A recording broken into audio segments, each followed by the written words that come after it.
Renegade immortal इन Hindi explained. अगर आपको कहानी पसंद आए तो चैनल नोवेल मज़ा को लाइक और सब्सक्राइब करें। हमारे चैनल में हर सप्ताह नई कहानियों का आनंद लें। धन्यवाद। अध्याय 11 से 25। वीजल। वांग लिन दंग रह गया। सबसे पहले उसने जिस व्यक्ति के बारे में सोचा जो इस वर्णन के अनुरूप हो सकता था वह पीले कपड़े वाला शिष्य था जो उस पर हंसा था, हालांकि वह निश्चित नहीं था। क्या तुमने उसे नहीं देखा? वह शिष्य के कार्य को व्यवस्थित करने के लिए जिम्मेदार व्यक्ति है। वह भी मानद शिष्य हैं, लेकिन उन्हें अपनी साधना शुरू करने का अधिकार दिया गया है। पीले कपड़े पहने हुए वह बिल्कुल भी अच्छा आदमी नहीं लग रहा है। हम सब उसे नेवला कहते हैं, झांग हू ने पानी पीते हुए समझाया। वांग लिन ने शकरकंद का एक टुकड़ा खाया, फिर कहा, मुझे पता है कि वह कौन है, मैंने उसे आज देखा है। उन्होंने मुझसे कहा कि कल से प्रतिदिन 10 बर्तन पानी लेकर आना, नहीं तो मुझे खाना नहीं मिलेगा। झांग हू दंग रह गया। वांग लिन को कुछ देर तक घूरने के बाद उसने पूछा, भाई क्या तुमने पहले भी उसे नाराज किया है? वांग लिन ने अपना सिर हिलाया और पूछा, क्यों? झांग हू ने वांग लिन को दयनीय भाव से देखा। वांग लिन, क्या आप सोच रहे हैं कि ये बर्तन आपके घर में इस्तेमाल होने वाले बर्तनों जैसे हैं? इतना बड़ा? उसने अपने हाथों से इशारा किया। वांग लिन को बुरा लगा और उसने सिर हिला दिया। झांग हू के चेहरे पर कड़वी मुस्कान थी। उन्होंने कहा, तुमने जरूर पीले नेवले को नाराज कर दिया होगा। वह जिस कुंड की बात कर रहे हैं उसका आकार इस कमरे के बराबर है जिसमें 10 कुंड भर सकते हैं। वांग लिन, मैं ये शकरकंद नहीं खाऊंगा, तुम इन्हें रख लो। आप भाग्यशाली होंगे यदि आपको हर 4 से 5 दिन में भोजन मिल जाए। आप यहाँ नए हैं और पहाड़ में सभी चारागाह ले लिए गए हैं। केवल बड़े शिष्य ही उन्हें चुन सकते हैं। कल मैं सिर्फ जंगली फल खाऊंगा। उसने बचे हुए शकरकंदों को मेज पर रख दिया, आह भरी, बिस्तर पर लेट गया और सो गया। वांग लिन को अपने अंदर क्रोध उमड़ता हुआ महसूस हुआ, लेकिन फिर उसने अपने माता पिता की आंखों के बारे में सोचा जो उम्मीदों से भरी थीं और उसने अपने क्रोध को दबा लिया।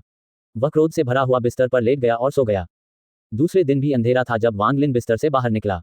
झांग हू अभी भी खर्राटे ले रहा था। वांग लिन ने अपनी ग्रे पोशाक पहनी और तेजी से उस स्थान पर पहुंचा जहां उसने नेवले से मुलाकात की थी।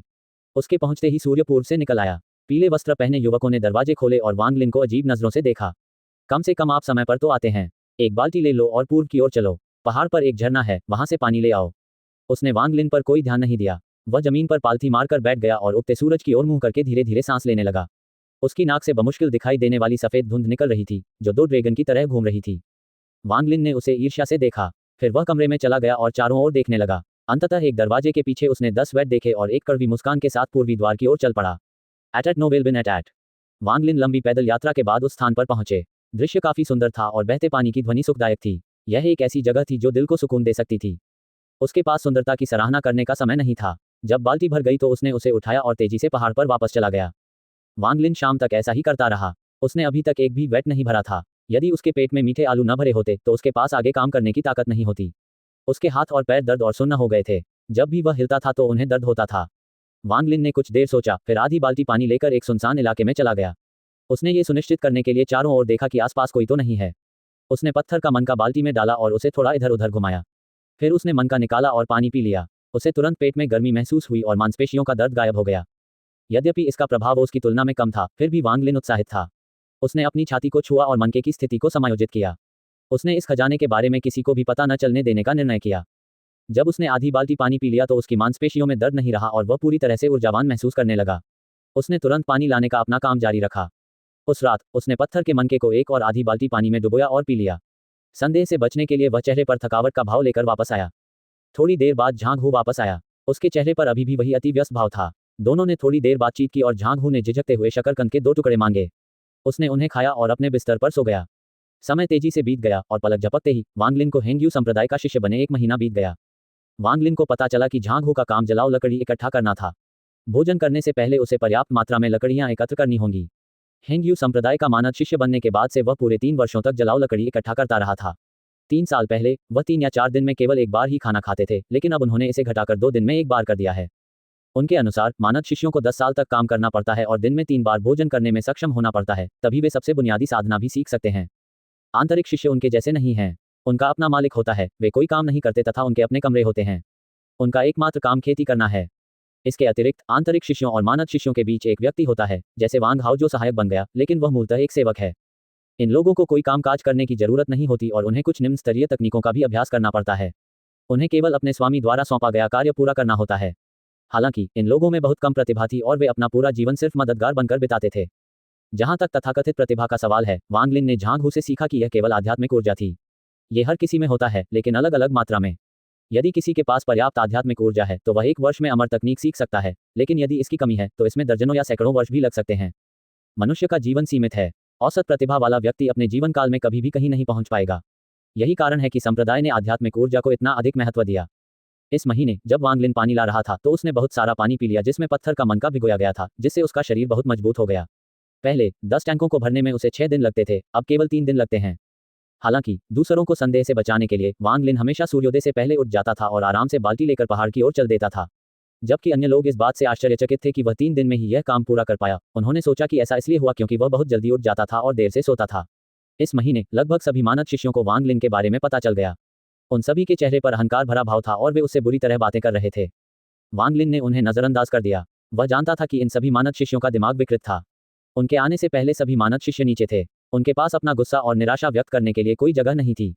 हालांकि अब जब वह व्यक्ति जो आत्महत्या का प्रयास करके संप्रदाय में आया था यहाँ आ गया है तो वे उसे अपने से भी निम्नतर समझते हैं और उसे धमकाकर अपना गुस्सा निकालते हैं।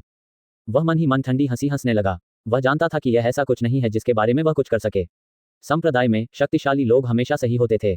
कुछ मानद शिष्य काफी समय से यहाँ थे और उनके शरीर बहुत मजबूत थे। कुछ लोगों ने तो कुछ अमर तकनीक भी सीख ली थी। यदि वह जवाबी हमला करता तो उसकी हार निश्चित थी। हालांकि वांग लिन पूरी तरह से आसान नहीं था। उसे उन सभी शिष्यों के चेहरे याद आ गए जो उसे नीची नजर से देखते थे और उसने शक्तिशाली हो जाने पर बदला लेने की योजना बनाई। इस मानसिकता के साथ वह ऐसा व्यवहार करता रहा मानो वह अंधा और बहरा हो और प्रतिदिन पानी लाने के लिए निकलता रहा तथा चुपके से पत्थर के मनके का अध्ययन करता रहा। उन्होंने मोतियों को विभिन्न तरल पदार्थों में भिगोकर प्रयोग किया। उन्होंने उसको मिलाकर मनके को झरने के पानी, पसीने और यहाँ तक कि खून में भी डुबाने की कोशिश की। अंत में उन्होंने पाया कि ओस अब तक का सबसे अच्छा तरीका था। लेकिन ओस के विभिन्न प्रकार थे। सुबह के समय मनके पर जो ओस दिखाई देती थी वह सबसे अच्छी थी। उसके बाद रात के समय मनके पर जो ओस दिखाई देती थी वह सबसे अच्छी थी। यदि ओस कहीं और एकत्रित होती तो वह उतनी प्रभावी नहीं होती। इसके बाद सबसे अच्छा परिणाम तब मिला जब इसे झरने के पानी के साथ मिलाया गया। खून और पसीने का सबसे बुरा असर हुआ, इनका लगभग कोई असर नहीं हुआ। किसी का ध्यान आकर्षित न करने के लिए उसने जंगल में कुछ छोटे लौकी के पेड़ ढूंढे और उन्हें खोखला कर दिया ताकि उनमें कुछ ओस जमा हो जाए। वह ये लौकी अपने साथ नहीं ले गया। इसके बजाय वह उन्हें दूरस्थ स्थानों पर अलग अलग छिपा देता था। वह उन्हें केवल पानी लाने के समय ही बाहर निकालता था और कभी भी उन्हें संप्रदाय में वापस नहीं ले जाता था। एट नो विल बिन एट। वह काम करते समय अपने साथ एक लौकी रखता था। जब भी वह थक जाता तो पानी पी लेता और तुरंत तरोताजा महसूस करता। इसके अलावा वांग लिन को एक अजीब घटना के बारे में पता चला।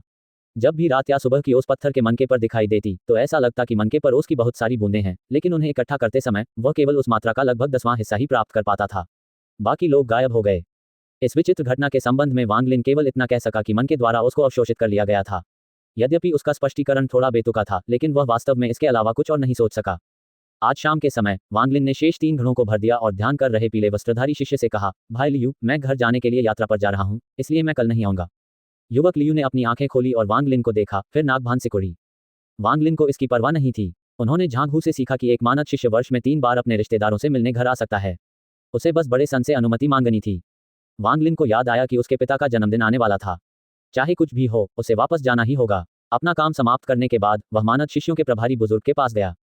हेंग्यू संप्रदाय को 6 अकादमियों में विभाजित किया गया था जो 5 उपविभागों में विभाजित थे। वे धातु, लकड़ी, जल, अग्नि और पृथ्वी थे और प्रत्येक के अपने मानद शिष्य थे। आंतरिक शिष्य और बुजुर्ग सभी मुख्य प्रांगण में रहते थे। वह अक्सर पानी भरते समय उनके पास से गुजरता था। वह हमेशा ईर्ष्या भरी नजरों से उनकी ओर देखता था। वहां पहुंचकर उसने चारों ओर अच्छी तरह से नजर डाली, फिर चिल्लाया, मानद शिष्य वांग लिन ने बड़े सुन को बुलाने का अनुरोध किया है। सफेद कपड़े पहने एक युवक लापरवाही से आगे बढ़ा। उन्होंने एक बार वांग लिन की ओर देखा और गर्व से कहा, आप वांग लिन हैं। सफेद कपड़े पहने युवक को देखकर वांग लिन का दिल दहल गया और उसने सिर हिलाया।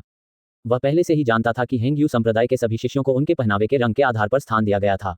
मानद शिष्यों को ग्रे और पीले रंग में विभाजित किया गया था। पीले लोगों को अमर तकनीक की खेती शुरू करने का अधिकार दिया गया। आंतरिक शिष्यों को उनकी शक्ति के आधार पर श्रेणीबद्ध किया गया। उच्च से निम्न तक बैंगनी, काला, सफेद और लाल हैं। सफेद कपड़े पहने युवक का मुंह फड़क उठा और उसने वांग लिन को एक ठंडी नजर से देखा और फिर मुड़कर आंगन में वापस चला गया।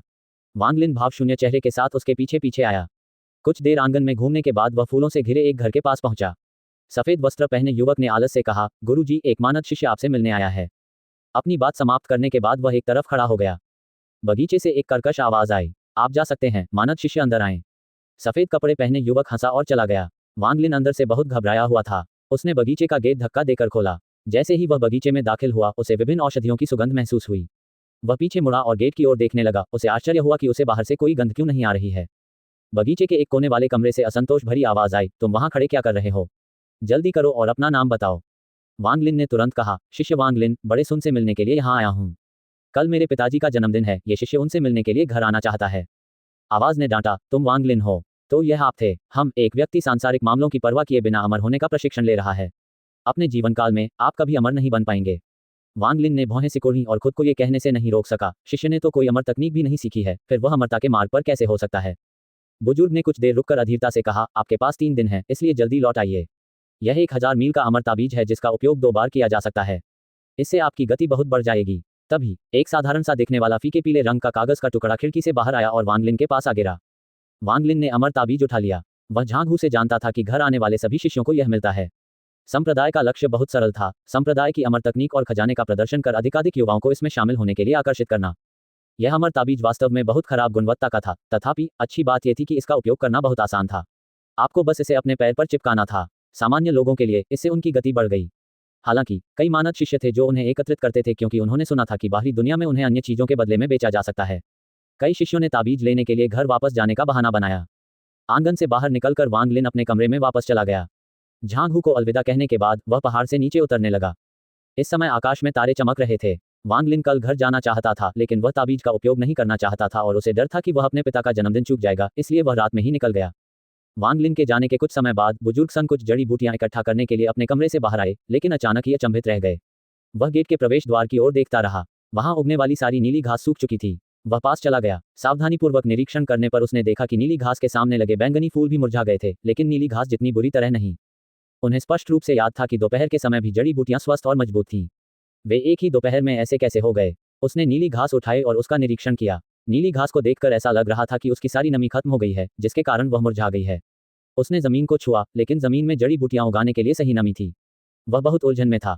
थोड़ी देर बाद अचानक उसे ख्याल आया, आज दोपहर को केवल एक व्यक्ति मुझसे मिलने आया था। हालांकि वह केवल एक मानद शिष्य है, वह जड़ी बूटियों को कैसे सुखा सकता है। इस पर विचार करते हुए उन्होंने इस मामले पर गौर करने का निर्णय लिया। बिना कुछ कहे उसने अपनी आस्तीनें उछाली और उसका शरीर उड़ने लगा। कुछ ही देर बाद वह उस स्थान पर पहुंचे जहां मानद शिष्यों को उनका कार्य सौंपा गया था। एल्डरसन ने गहरी आवाज में चिल्लाकर कहा, यहाँ कौन सा शिष्य प्रभारी है। आवाज गड़गड़ाहट जैसी थी। पीले वस्त्र पहने शिष्य जो प्रभारी था तुरंत आया और जमीन पर घुटनों के बल बैठ गया और लगातार दंडवत प्रणाम करने लगा। एल्डरसन ने अधीरता से पूछा, क्या आपके पास वांग लिन का पंजीकरण है। शिष्य लियू का दिल धड़क उठा। उसने कभी नहीं सोचा होगा कि इतने ऊंचे पद पर आसीन कोई बुजुर्ग कभी उस बेकार आदमी वांग लिन के बारे में पूछने आएगा। उसने उन दिनों के बारे में सोचा जब उसने वांग लिन को परेशान किया था और उसका चेहरा पीला पड़ गया। ये शिष्य है, भाई वांग लिन का पंजीकरण है। भाई वांग को सीखने का शौक है और वे इस काम के प्रति हमेशा गंभीर रहते हैं। इस शिष्य ने हमेशा उन्हें एक आदर्श के रूप में देखा है। बड़े सूर्य को समझ में नहीं आ रहा था कि हंसे या रोए, लेकिन अपने दिल में वह जानता था कि यह अच्छा है। जब कोई व्यक्ति उससे बात करता था तो वह जितना अधिक घबराता था, इसका अर्थ था कि वह उसका उतना ही अधिक सम्मान करता था। हेंगयू संप्रदाय में बुजुर्ग की उपाधि वास्तव में एक बेकार उपाधि है। लगभग सभी दूसरी पीढ़ी के शिष्यों को मानद शिष्यों द्वारा बुजुर्ग कहा जाता है, लेकिन सभी आंतरिक शिष्य उन्हें अंकल मास्टर कहते हैं। यद्यपि मानद शिष्यों की नजरों में उनका सम्मान था, फिर भी दूसरी पीढ़ी में उनके पास कोई शक्ति नहीं थी। यहाँ तक कि तीसरी पीढ़ी भी उनका ज्यादा सम्मान नहीं करती थी। अन्यथा उन्हें घर आने की इच्छा रखने वाले मानद शिष्यों के अनुरोधों का प्रबंधन करने का व्यर्थ काम नहीं सौंपा जाता। एल्डरसन ने पूछा, वांग लिन किस आंगन में रहता है। उत्तरी पृथ्वी प्रभाग के यार्ड में। उसकी बात खत्म होने का इंतजार किए बिना एल्डरसन इंद्रधनुष पर सवार होकर उत्तर की ओर उड़ गए और पलक झपकते ही गायब हो गए। शिष्य लियू और भी अधिक घबरा गया। उसकी आंखें लगभग हरी हो गईं। उसने प्रतिज्ञा की कि जब वह वांग लिन को दोबारा देखेगा तो उसका उपहास नहीं करेगा, बल्कि उसकी प्रशंसा करेगा और उसके साथ अपने दादा की तरह व्यवहार करेगा। आखिरकार वह ऐसा व्यक्ति था जिसके बारे में एक बुजुर्ग ने व्यक्तिगत रूप से पूछा था। एल्डरसन पृथ्वी डिवीजन के यार्ड में पहुंचे और उन्होंने वांग लिन को नहीं देखा। वह वांग लिन का कमरा नंबर ढूंढने के लिए रजिस्ट्री में गया, फिर वांग लिन के कमरे में पहुंचा। झांगहू अभी भी सो रहा था। वह जोर जोर से खर्राटे ले रहा था और उसे पता भी नहीं चला कि एल्डरसन वहां मौजूद है। एल्डरसन ने ध्यानपूर्वक कमरे की जांच की। वह भौचक्का होकर बुदबुदाया, वह बहुत जल्दी चला गया। जब वह वापस आएगा तो मैं उसका निरीक्षण करूंगा। वांग लिन अपने पैर में ताबीज पहने हुए पहाड़ पर चल रहा था। ताबीज सचमुच अद्भुत था। इसे अपने पैर पर लगाने के बाद उसने अपने शरीर में गर्माहट महसूस की। उसके पैरों के पास चमकदार सफेद रोशनी एकत्रित थी, जिससे वह अमर लग रहा था। जब पहाड़ के सभी प्राणियों ने सफेद रोशनी देखी तो वे सब दूर चले गए। कोई भी पास आने का साहस नहीं करता। ताज़ा पहाड़ी हवा वांग लिन के चेहरे पर बह रही थी। वह अच्छे मूड में था और अपनी याददाश्त से मिले रास्ते पर तेजी से घर चला गया। एक रात बीत चुकी थी और अगले दिन की सुबह हो चुकी थी। उसने लौकी से पानी का एक घूंट लिया और फिर से ऊर्जा से भर गया। उसने देखा कि वह पहले ही पहाड़ छोड़ चुका था। एक बार जब वह गांव में पहुंच जाता तो उसे बस छोटी सी सड़क से घर वापस जाना होता। बिना रुके वह तेजी से आगे बढ़ गया। वह उस समय एक शहर में दाखिल हुआ जब सूरज चमक रहा था और भीड़ भाड़ मची हुई थी। वांग लिन थोड़ी देर इधर उधर घूमा, अपने माता पिता के लिए उपहार खरीदे, फिर तुरंत चला गया। जब देर हो गई तो वांग लिन अंततः गांव पहुंच गया। उसने दूर से अपने घर के सामने एक लाल झंडा देखा जिस पर जीवन लिखा था। बाहर कई गाड़ियां खड़ी थीं। वहां बहुत भीड़ थी। वांग लिन जब अपने घर के सामने पहुंचा तो वह दंग रह गया। उनका आगमन बहुत शानदार था। उसके रिश्तेदार जो उसके पिता के जन्मदिन के अवसर पर यहाँ आए थे, उन्होंने केवल एक सफेद रोशनी की चमक देखी जब वांग लिन प्रकट हुआ। जब उन्होंने प्रशंसा शुरू की तो सभी के चेहरे पर ईर्ष्या के भाव थे। दूसरा भाई वांग लिन वापस आ गया। जरा देखो तो ये बच्चा कितना सुंदर है। वह बिल्कुल अमर जैसा दिखता है। क्या ये सच नहीं है? यहाँ तक कि अमर लोग भी गलती कर बैठे और अपने निर्णय पर पछताने लगे और उन्होंने वांग लिन को अपना शिष्य बना लिया। भविष्य में हमारा वांग परिवार इन 3 बच्चों पर निर्भर रहेगा। यह मेरी बुरी आंखों के कारण था कि मैं इस बच्चे की अच्छी बातों को नहीं देख पाया था, लेकिन अब उसे देखकर उसका कौन सा हिस्सा वांग जुओ और वांग हाओ से तुलना नहीं कर सकता है। स्पष्टतः मनुष्यों के बीच एक ड्रैगन। अच्छा, वांग परिवार के तीसरे सबसे बड़े चाचा ने आश्चर्य से कहा, मानो वह पहले कही गई सारी घिनौनी बातें भूल गए हों। ये बच्चा वांग लिन बचपन से ही होशियार रहा है। मुझे कहना होगा कि पिछली बार तो अमर लोगों ने भी गलती की थी, तो फिर हम नश्वर लोग गलती कैसे न करें। वांग लिन, मुझे उम्मीद है कि आप अपने 5वें चाचा से नफरत नहीं करते हैं। आपके 5वें चाचा आपसे माफी मांगते हैं। सभी रिश्तेदारों के चेहरे बदल गए और उनके चेहरे पर दयालुता और मुस्कुराहट आ गई। वांग लिन ने ठंडे स्वर में खुद से कहा। उसी समय उसके पिता प्रकट हुए और आश्चर्यचकित होकर उन्होंने वांग लिन की बांह खींची। टाइजू, तुम वापस क्यों आए? क्या मैंने तुम्हें हेंग्यू संप्रदाय में रहने के लिए नहीं कहा था? हमेशा घर की चिंता मत करो। वांग लिन ने अपने पिता की ओर देखा और पाया कि उनके पिता की झुर्रियां बहुत कम हो गई थीं। वह इन दिनों स्पष्टतः बहुत खुश था। पिताजी, आप चिंता मत कीजिए। संप्रदाय के सभी अनुयायियों को वर्ष में 3 बार घर आने का मौका मिलता है। जैसे ही तुम्हारा जन्मदिन खत्म होगा, मैं तुरंत वापस आ जाऊंगा। एट नो विल बिन एट। वांग लिन के पिता ने गर्व से अपने आसपास के रिश्तेदारों की ओर देखा और वांग लिन को दरवाजे पर खींचते हुए चिल्लाए, पत्नी, देखो कौन वापस आया है। वांग लिन की मां महिला रिश्तेदारों के एक समूह से घिरी हुई थी। जब उसने अपने पति की आवाज सुनी तो उसने उसकी ओर देखा और वांग लिन को देखकर आश्चर्यचकित हो गई। वह दौड़कर उसके पास गई और पूछने लगी कि वह कैसा है। वांग लिन को अपने दिल में गर्मी महसूस हुई। पिछले 1 महीने से उसे लोगों द्वारा उपहास किए जाने की आदत डालनी पड़ रही थी। अब जब वह घर वापस आ गया था तो उसे अपने माता पिता का स्नेह महसूस हुआ। दूसरे भाई वांग लिन वास्तव में एक अमर शिष्य है। तुम्हारा छठा भाई अंधा है और उसने कुछ कठोर शब्द कहे हैं। मुझे आशा है भाई इसे ज्यादा गंभीरता से नहीं लेंगे। तुम मुझे जानते हो, मेरी जुबान तीखी है लेकिन दिल नर्म है। ये सब वांग लिन की भलाई के लिए था। दूसरी भाभी, जब मैंने अपनी बेटी को बताया कि मैंने उससे सगाई नहीं की है तो वह घबरा गई और बोली कि उसे निश्चित रूप से आपके परिवार के टाइजू से शादी करनी चाहिए। चलो इस शादी को निपटा दें। लाओ एर, तुम्हारे 5वें चाचा बूढ़े हैं। भविष्य में वांग परिवार आप लोगों पर निर्भर रहेगा। आपके 5वें चाचा की हमेशा से आपके बेटे पर नजर रही है। मेरी नज़र में वह आपके बड़े भाई के बेटे से भी ज्यादा होनहार है। वांग लिन के माता पिता के चेहरे चमक रहे थे। जन्मदिन की पार्टी शुरू होने के बाद सभी रिश्तेदारों ने वांग लिन की लगातार प्रशंसा की। यहाँ तक कि कुछ लोग जो बहुत अधिक शराब पीते थे, वे भी वांग लिन के पिता की विरासत को वापस पाने के लिए एकजुट होने को लेकर हंगामा करने लगे। वांग लिन के पिता केवल मुस्कुराए, इसे गंभीरता से नहीं लिया। वह बहुत अच्छी तरह से जानता था कि ये रिश्तेदार कैसे थे। वांग लिन के पिता को अब अतीत की बातों की परवाह नहीं थी। वह बस यही चाहता था कि वांग लिन बेहतर से बेहतर बनता जाए और कुछ नहीं। एक जीवंत दिन के बाद जब शाम हो गई तो सभी रिश्तेदार चले गए। वांग लिन आंगन में रखे उपहारों को देख रहा था। उसका हृदय भावनाओं से भर गया। उन्हें एक किताब में पढ़ा हुआ याद आया जिसमें कहा गया था कि जब कोई व्यक्ति सफलता प्राप्त करता है तो उसके आसपास के लोगों को भी लाभ होता है। अंततः उसे वे शब्द समझ में आ गए। उस रात वांग लिन के माता पिता ने उससे पूछा कि संप्रदाय में उसका जीवन कैसा था। अपने माता पिता की आंखों में उत्सुकता देखकर उसने पहली बार उनसे झूठ बोला। उन्होंने उन्हें बताया कि वे कितने लोकप्रिय थे और कैसे उन्होंने अमर तकनीकों का अभ्यास किया। उसके माता पिता विस्मय से सुन रहे थे। अपने माता पिता के लिए चाहे मानद शिष्य होना कितना ही कठोर क्यों न हो, चाहे लोग उसका कितना ही उपहास क्यों न करें, वह इसे सहन कर लेगा, क्योंकि जब से वह छोटा था उसने उन्हें कभी इतना खुश नहीं देखा था। ये केवल 10 साल है, मैं सहन कर लूंगा। वांग लिन ने मन ही मन अपने मन में निर्णय लिया। वांग लिन घर पर ही रहे और 2 दिन तक अपने माता पिता के साथ समय बिताया। तीसरे दिन उसके माता पिता और गांव के सभी लोगों ने उसे विदा किया। उसने अमर ताबीज अपने पैर में पहना और चला गया। वह दूर होने पर भी गांव वालों की आवाजें सुन सकता था।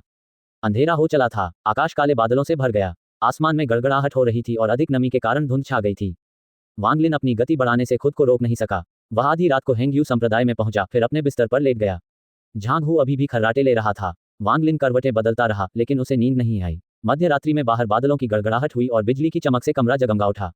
वांग लिन ने अपनी छाती के पास रखे मनके को छुआ। जब वह घर गया तो उसने अपनी मां से अपनी शर्ट में एक अंदरूनी जेब बनवा ली। वांग लिन ने पत्थर का मनका निकाला और तेल के दीपक की रोशनी में उसका अध्ययन किया। उसने अपनी आंखें रगड़ते हुए मनके पर बादलों के पैटर्न को ध्यान से देखा।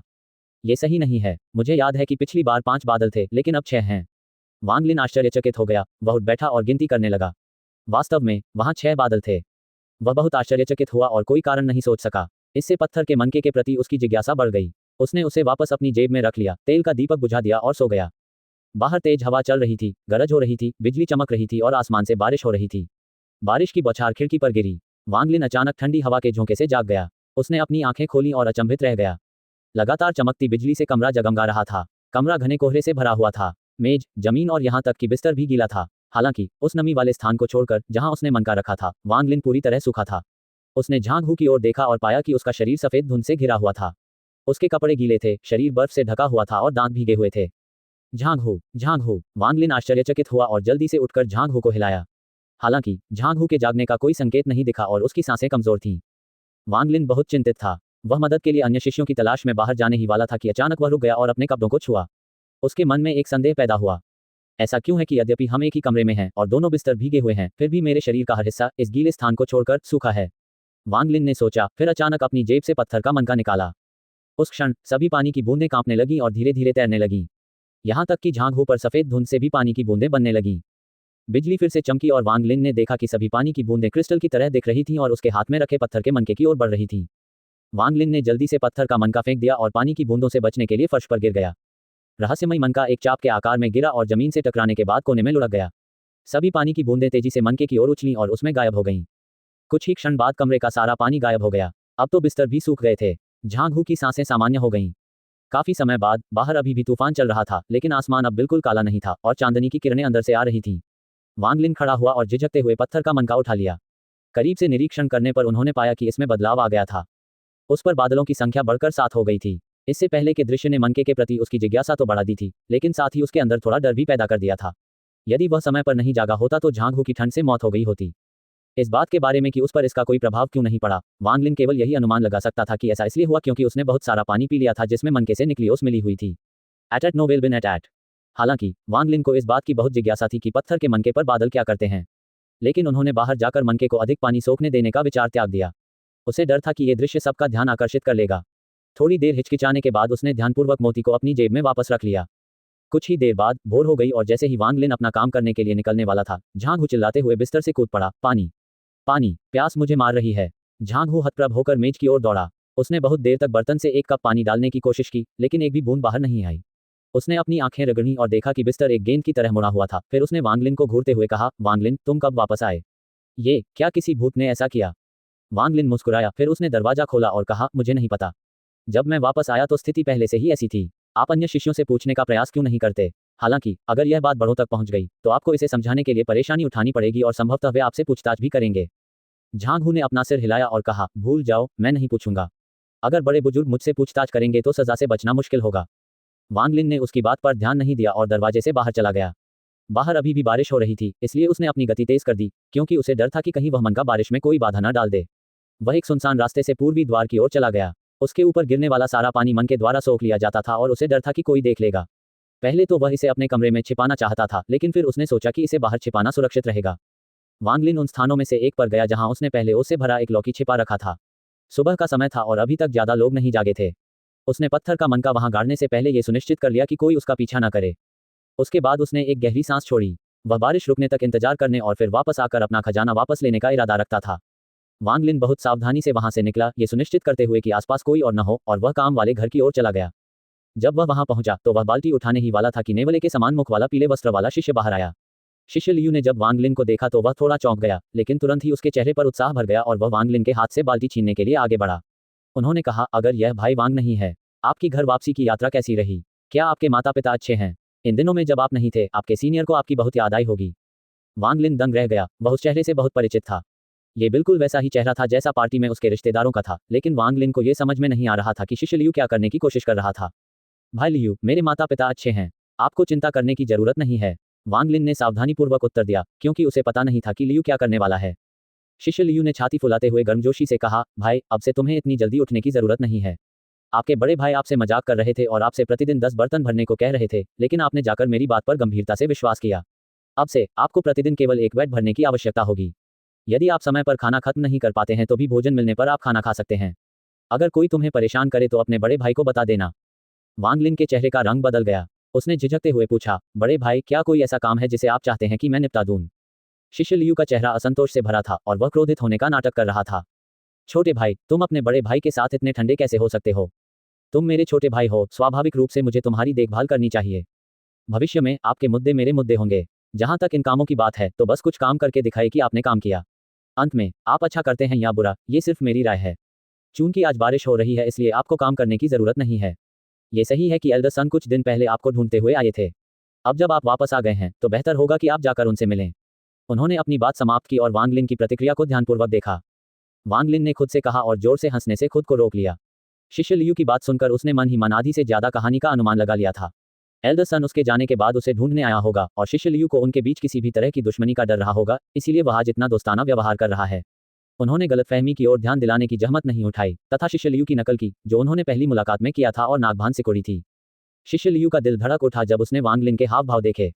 इससे उसके अपने संदेह की पुष्टि हो गई, ये कूड़ा वास्तव में सपना जी रहा था, किसी बड़े का ध्यान आकर्षित करने में सक्षम होना। अन्यथा वह इतना अहंकारी नहीं होता। ये बच्चा ऐसा लग रहा था जैसे वह किसी से द्वेष रखता हो। उसने मन ही मन सोचा, वह बाद में मुझसे अवश्य बदला लेगा। शिष्य लियू 13 वर्षों से मानद शिष्य थे तथा उन्होंने 6 वर्ष तक गृह कार्य में कार्य किया था। उन्होंने पहले कभी किसी एल्डर को व्यक्तिगत रूप से मानद शिष्य की तलाश करते नहीं देखा था। किसी आंतरिक शिष्य को किसी बुजुर्ग द्वारा भेजा जाना पहले से ही एक दुर्लभ घटना थी। ऐसा नहीं था कि उसने इस तथ्य पर विचार नहीं किया था कि वांग लिन ने बुजुर्ग को नाराज कर दिया था, लेकिन ये केवल उसकी अटकलें थीं। हालांकि वह निश्चित नहीं था। यदि वह सही होता तो कोई बात नहीं, लेकिन मुझे डर था कि यदि वह गलत हुआ तो क्या होगा। वह कई वर्षों से हेंग यू संप्रदाय में था और अच्छी तरह जानता था कि वह कितना महत्वहीन था। ये सोचकर उसने दांत पीसकर पीले कागज का एक टुकड़ा निकाला, फिर उसे वांग लिन को सौंप दिया। छोटे भाई, जब बड़े भाई ने तुम्हें पिछले महीने देखा था तो मैंने तुम्हें अनदेखा कर दिया था। ये तो बस एक छोटा सा उपहार है, इसका कोई मूल्य नहीं है। तुम्हें इसे स्वीकार करना होगा। यदि आप ऐसा नहीं करते हैं तो। इससे पहले कि लाई अपनी बात पूरी कर पाती, वांग लिन ने पीला कागज पकड़ लिया। जब उन्होंने इसे पहले देखा तो उन्हें पता चला कि यह एक अमर ताबीज है जिसका उपयोग मानद शिष्यों द्वारा घर जाते समय किया जाता है। धन्यवाद वरिष्ठ भाई। ये छोटा भाई अहंकारी नहीं बनना चाहता, लेकिन बड़ा भाई मेरा इंतजार कर रहा है। हमें अगली बार इसे पूरा करना होगा, वांग लिन ने हंसते हुए कहा। भाई लियू को थोड़ी ईर्ष्या हुई और उसने सिर हिलाया। बड़े भाई का महत्व ज्यादा है, छोटे भाई को जल्दी जाना चाहिए। वांग लिन ऊपर से तो शांत था, लेकिन अंदर से उसे एल्डर सन के बारे में कई संदेह थे। वह स्वयं उसे ढूंढने क्यों आया? वांग लिन अपने मन में ये सवाल लिए हुए इत्मीनान से आंगन की ओर चला गया। उन्होंने स्थिति का गहन विश्लेषण किया, लेकिन अंततः वे किसी निष्कर्ष पर नहीं पहुंच सके। क्या वह पत्थर के मनके के बारे में पता लगा सकता था? वांग लिन ने सोचा। उन्होंने इस प्रश्न पर कुछ देर तक विचार किया। उसके पास बुजुर्ग को रिश्वत देने की क्षमता नहीं थी, और यदि वह नहीं जाता तो बुजुर्ग को नाराज कर देता, इसलिए बेहतर था कि वह ऐसा दिखावा करे कि उसे कुछ भी पता नहीं है। चूंकि मनका उसके हाथ में नहीं था, इसलिए उसने इसके बारे में सोचना बंद कर दिया और आगे बढ़ गया। जैसे ही वह प्रांगण में पहुंचा और अपनी उपस्थिति की घोषणा की, कुछ ही देर बाद वही सफेद वस्त्रधारी युवक वहां आया और आश्चर्यचकित हो गया। उन्होंने चुटकी लेते हुए कहा, क्या तुम्हें फिर से घर जाना है? वांग लिन ने अपनी भौं उठाई। इससे पहले कि वह बोलने वाला था, एल्डर सन की आवाज आंगन के भीतर से आई। जल्दी से उसे यहाँ लाओ, बिना देर किए। एट नो विल बिन एट। श्वेत वस्त्रधारी शिष्य का मुंह फड़क उठा। उसने वांग लिन को एक विचारमग्न नजर से देखा, फिर वापस आंगन में चला गया। वांग लिन चुपचाप पीछे चला गया। एल्डर सन के निवास पर पहुंचने के बाद सफेद वस्त्र पहने युवक वहां से चला गया। जाने से पहले उसने वांग लिन को प्रश्नवाचक दृष्टि से देखा। वांग लिन थोड़ा घबराया हुआ था जब उसने गेट खोला और अंदर प्रवेश किया। जैसे ही वह अंदर दाखिल हुआ, उसने एक बूढ़े आदमी को बगीचे के एक कमरे से बाहर आते देखा। बूढ़े आदमी का चेहरा झुर्रियों से भरा था, उसकी आंखें चमक रही थीं और उसने ठंडी नजर से वांग लिन को देखा। बुजुर्ग की नजरों में वांग लिन को ऐसा महसूस हुआ कि वह पारदर्शी है और बुजुर्ग सब कुछ देख सकता है। बड़े ने भौहें सिकोड़ी। उन्हें वांग लिन में कुछ भी असामान्य नहीं लगा। फिर उन्होंने पूछा, वांग लिन, तुम कब वापस आए? उस एक नजर से वांग लिन का दिल अभी भी धड़क रहा था। उन्होंने तुरंत उत्तर दिया, ये शिष्य कल रात देर से लौटा था। आज सुबह जब मैं अपने दैनिक काम करने गया तो भाई लियू ने मुझे बताया कि एल्डर मुझे ढूंढ रहे हैं। बड़े सन का चेहरा उदास था। बिना एक शब्द कहे उसने वांग लिन को पकड़ लिया। एक कदम के साथ वे वांग लिन के कमरे की ओर इंद्रधनुषी रंग के बादल में गायब हो गए। गति बहुत तेज थी। वांग लिन को ऐसा महसूस हुआ जैसे उसका दम घुट रहा है, लेकिन सौभाग्य से यात्रा बहुत छोटी थी। जब वे वांग लिन के कमरे में पहुंचे, एल्डर सन ने वांग लिन को एक तरफ फेंक दिया और अपनी दिव्य इंद्रिय से कमरे को स्कैन किया। यह क्या है? एल्डर सन वांग लिन के बिस्तर के पास गए और वहां उन्होंने वह लौकी ढूंढ निकाली जिसका उपयोग वांग लिन झरने का पानी जमा करने के लिए करते थे। वांग लिन ऊपर से तो शांत दिख रहे थे, लेकिन उनका दिल तेजी से धड़क रहा था और उन्होंने जल्दी से कहने के लिए सही शब्द खोजने की कोशिश की। एल्डर सन ने लंबे समय तक इसका अध्ययन किया, फिर वे वांग लिन की ओर मुड़े और पूछा, वांग लिन, तुमने इस लौकी में क्या रखा है? वांग लिन ने मूर्ख बनने की कोशिश की और कहा, बड़े भाई, ये लौकी पहाड़ से आने वाले झरने के पानी से भरी हुई है। इस झरने का पानी सचमुच अद्भुत है। जब भी मैं थका हुआ होता हूँ तो बस थोड़ा सा पानी पी लेता हूँ और तुरंत तरोताजा महसूस करता हूँ। जब मैं छोटा था, मैंने एक किताब पढ़ी थी जिसमें बताया गया था कि अमर लोग जो कुछ भी उपयोग करते हैं वह अच्छा है। मुझे तो ये भी उम्मीद नहीं थी कि झरने का पानी भी इतना अद्भुत होगा। बड़े साहब, अगर आपको ये झरने का पानी चाहिए तो सप्लाई हाउस में इससे भरे हुए 10 कुंड हैं। इनमें से प्रत्येक कुंड एक घर के आकार का है। वह सारा पानी मैंने ही लाया था। बड़े सन ने लौकी को खोला और उसे सूंघा। अचानक उसके चेहरे का भाव बदल गया और वह उत्सुकता से बोला, आपसे झरने के पानी के बारे में किसने पूछा? जल्दी बताओ, ये लौकी तुम्हें कहाँ मिली? वांग लिन दंग रह गया। उसने मासूमियत से पूछा, बड़े साहब, लौकी को क्या हो गया है? जब मैं पानी लेने गया तो मैंने इसे नदी में तैरते हुए देखा। मुझे लगा कि यह बहुत अच्छा लग रहा है, इसलिए मैंने इसे पानी से बाहर निकाला। एल्डर सन ने अपनी आंखें सिकोड़ लीं और वांग लिन को गहरी नजर से देखा। उन्होंने लौकी को छुआ और सोचा, इस लौकी के भीतर बड़ी मात्रा में आध्यात्मिक ऊर्जा है। यदि कोई मनुष्य इस लौकी में संग्रहित जल को पी ले तो यद्यपि वह अधिक आध्यात्मिक ऊर्जा को अवशोषित नहीं कर सकेगा, फिर भी यह उसे तरोताजा कर देगा। ऐसा लगता है कि वह झूठ नहीं बोल रहा है। ये लौकी उसके लिए पूरी तरह से बेकार है। यदि इसका उपयोग अमर गोलियां बनाने में किया जाए तो इसका प्रभाव अच्छा होगा। इस बात की प्रबल संभावना थी कि नीली घास और बैंगनी रात्रि फूल की मृत्यु का संबंध लौकी से था। शायद वे स्वाभाविक शत्रु थे। इस मामले में आगे और परीक्षण किए बिना कुछ निश्चित नहीं हो सकता। अपने विचारों को वहीं रोककर उसके चेहरे का भाव अचानक बदल गया और उसने ध्यान से लौकी की ओर देखा। वह भौचक्का होकर वांग लिन को उदासीनता से देखने लगा। वांग लिन, तुम सचमुच साहसी हो। क्या आप एक बड़े व्यक्ति से झूठ बोलने का साहस कर सकते हैं? ऐसा लगता है कि आप अब हेंग्यू संप्रदाय में नहीं रहना चाहते हैं। वांग लिन ने हैरान चेहरा दिखाया। उसने तुरंत जवाब दिया, बड़े, मैं आपसे झूठ नहीं बोल रहा हूँ। वास्तव में आपूर्ति गृह में झरने के पानी से भरे 10 कुंड हैं। वांग लिन को बोलते हुए देखे बिना ही एल्डरसन ने गुस्से से हंसते हुए कहा, तुम अब भी मेरे साथ मासूमियत का नाटक कर रहे हो। मैं आपसे लौकी के बारे में पूछ रहा था। ये लौकी ऐसी दिखती है जैसे अभी अभी इसकी बेल तोड़ी गई हो। वांग लिन, मैं तुम्हें आखिरी मौका देता हूँ ये बताने का कि तुम्हें ये लौकी कहाँ से मिली, नहीं तो मैं तुम्हें आज ही हेंग्यू संप्रदाय से बाहर निकाल दूंगा। वांग लिन के चेहरे पर गुस्से का भाव प्रकट हुआ। उनके चेहरे पर लड़ने की इच्छा दिख रही थी और वे चिल्ला रहे थे, अगर मुझे बाहर निकाल दिया गया तो क्या हुआ? यहाँ हेंग्यू संप्रदाय में मैंने बस उन 10 कुंडों को भरने के लिए पानी लाया है। कई बार तो मुझे खाना खाने से पहले 1 सप्ताह से भी अधिक समय तक वहां रहना पड़ता था। यदि मेरी माँ ने मुझे शकरकंद न दिए होते तो मैं पहले ही भूख से मर चुका होता। ये खेती नहीं है, ये तो बस यातना है। मैंने उस लौकी को नदी से बाहर निकालने के लिए बहुत प्रयास किया। अगर तुम इसे चाहते हो तो बस इसे ले लो। मैं तुमसे झूठ क्यों बोल रहा हूँ? लौकी की बेल अभी भी मौजूद है, इसका मुझसे क्या लेना देना है? हो सकता है कि किसी ने इसे बेल से तोड़कर पानी में फेंक दिया हो। आप मुझसे सवाल कर रहे हैं, लेकिन मैं इसके बारे में किससे पूछूंगा? बड़े सन ने बचे हुए शकरकंदों को देखा, फिर लौकी को देखा। उन्होंने थोड़ा विचार किया और सोचा, जबकि मुझे ये लौकी चाहिए, एक मानद शिष्य का खजाना चुराना और फिर उसे भगा देना बहुत अपमानजनक होगा। अगर इसकी खबर फैल गई तो बहुत बुरा होगा। मेरी प्रतिष्ठा बर्बाद हो जाएगी, और अगर संप्रदाय के अन्य लोगों को इस लौकी के बारे में पता चल गया तो मैं उन्हें इसे लेने से नहीं रोक पाऊंगा। ये बच्चा अभी भी मुझसे झूठ बोल रहा है। इस तरह की और भी लौकी होनी चाहिए। अगर मैं उन सभी को प्राप्त कर सकूं तो मेरी गोली निर्माण कौशल एक और स्तर तक बढ़ जाएगा।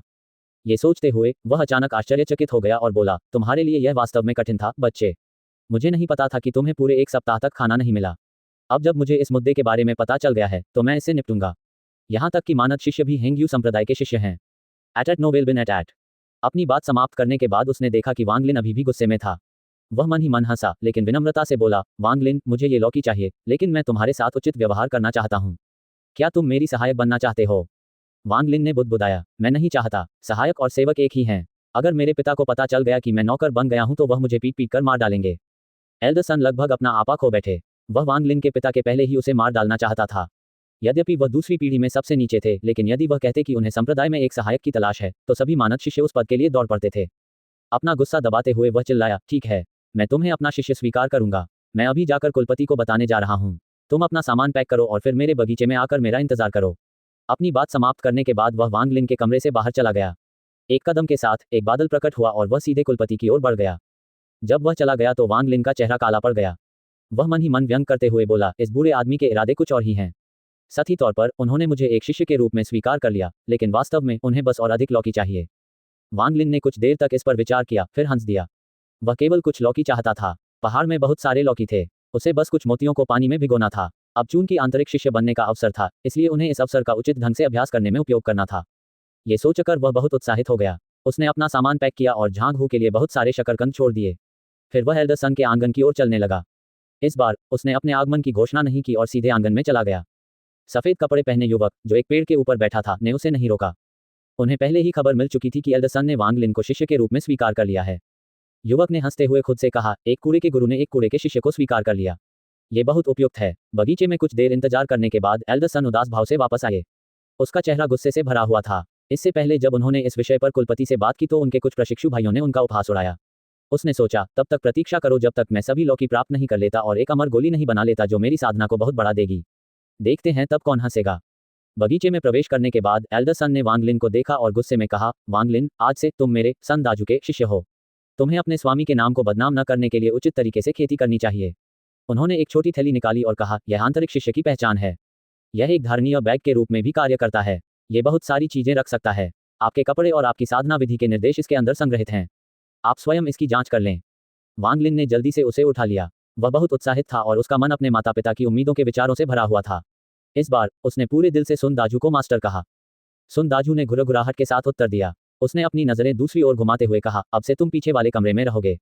आप मेरी अनुमति के बिना नहीं जा सकते। ये कहते हुए उसने एक कंकड़ उठाया और उसे अपने पीछे बगीचे के गेट पर फेंक दिया।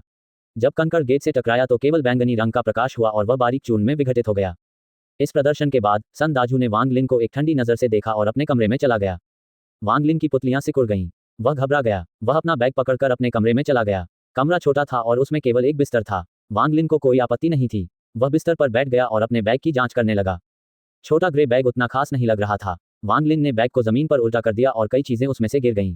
वहां लाल कपड़ों का एक सेट और एक छोटी पुस्तिका थी। वांग लिन का चेहरा चमक उठा। उसने छोटी पुस्तिका उठाई और उत्साह से उसे खोला। पहले पृष्ठ पर लिखा था, क्यूई संघनन के 3 चरण। वह तेल के दीपक की रोशनी में आधी रात तक पढ़ता रहा। उन्होंने किताब बंद की और महसूस किया कि उन्हें खेती के बारे में थोड़ी और समझ मिल गई है। इस पुस्तिका में क्यूई को केंद्रित करने के 3 चरण थे, जिन्हें सबसे बुनियादी चरण माना जाता था। पुस्तिका में बताया गया कि क्यूई संघनन के कुल 15 चरण थे। तीसरे चरण तक पहुंचने के बाद ही बाद के चरणों के लिए विधि तक पहुंच प्राप्त की जा सकती है।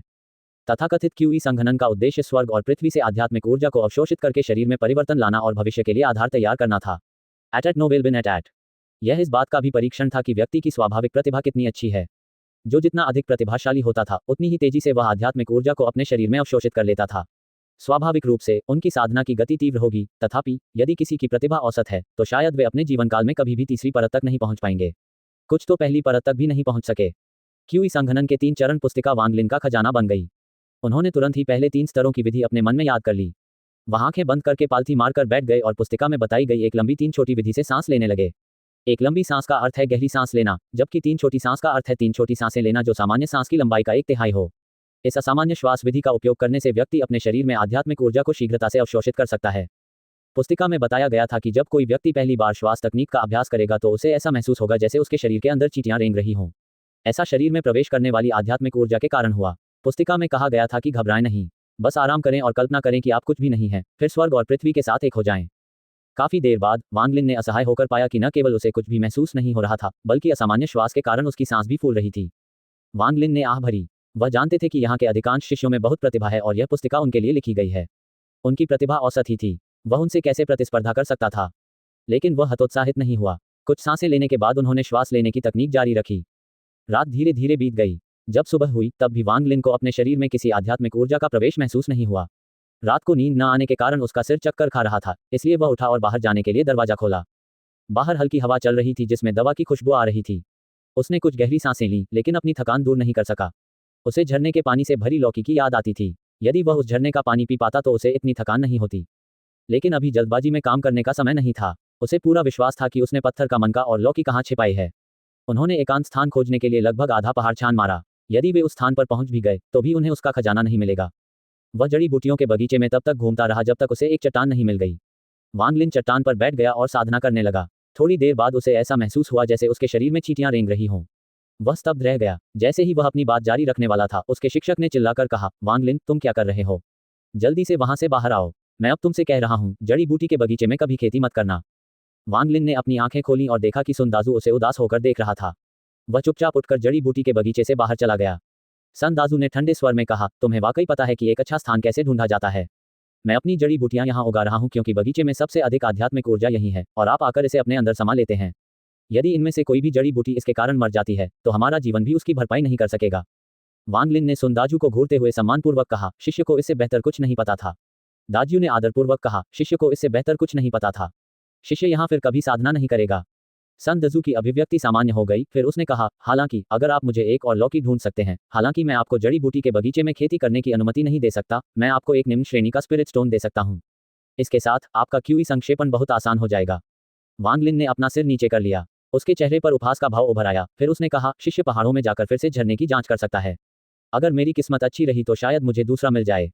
सुन दाजू ने थोड़ा सोचा और कहा, तुम जाकर देखो। याद रखो, अगर तुम मुझे एक और लौकी लाकर दोगे तो मैं तुम्हें एक निम्न श्रेणी का स्पिरिट स्टोन इनाम में दूंगा। वांग लिन ने सुन दाजू की ओर देखा और पूछा, क्या गुरु जो कह रहे हैं वह सच है? अगर मैं एक लौकी लाकर दूं तो क्या तुम मुझे एक आत्मा पत्थर दोगे?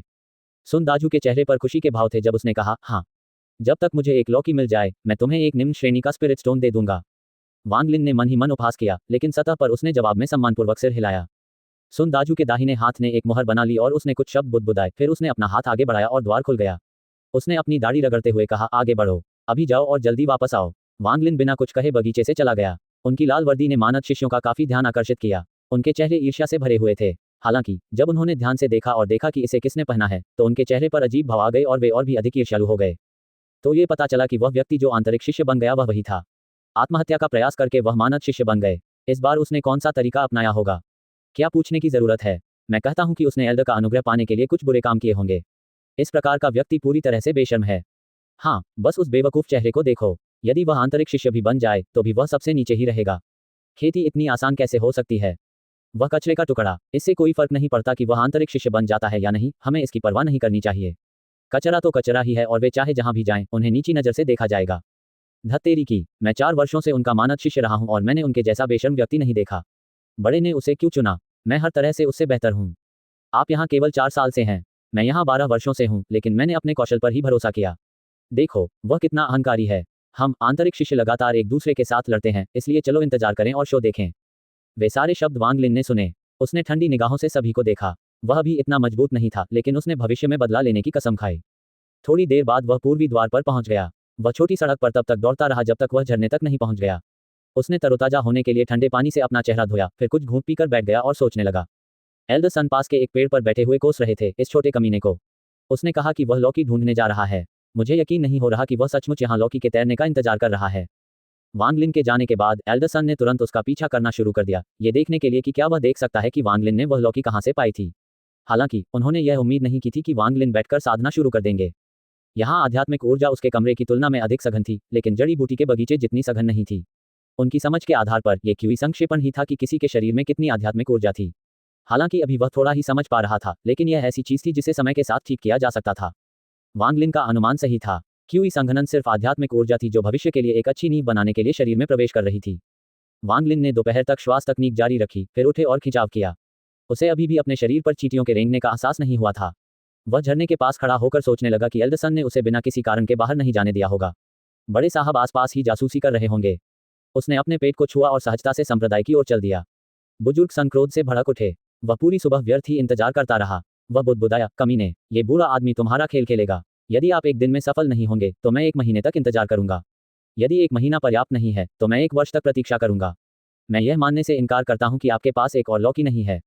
अपनी बात समाप्त करने के बाद वह वांग लिन से पहले जड़ी बूटी के बगीचे में पहुंच गए। पब फ्यूचर द्वारा विज्ञापन। थोड़ी देर बाद वांग लिन आराम से वापस अंदर चला आया। सन दाजू ने अपनी दाढ़ी को सहलाते हुए पूछा, शिष्य, क्या तुम्हें आज सुबह लौकी मिली? वांग लिन ने आह भरी और अपना सिर हिलाया। गुरुजी, शिष्य पूरे समय झरने पर इंतजार करता रहा, लेकिन उसे कोई लौकी नहीं मिली। मैं दोपहर में जाकर इंतजार करूंगा, तब शायद मैं भाग्यशाली हो जाऊं। सुन दाजू ने सोचा, तुमने आज पूरी सुबह ध्यान में अपनी आंखें बंद रखीं। यहां तक कि अगर कोई लौकी भी तैरकर पास से गुजरी होती तो भी आप उसे नहीं देख पाते। लेकिन उन्होंने कहा, बहुत अच्छा। वांग लिन, पहले तुम खाना खा लो, फिर दोपहर में जाकर इसकी जांच करना।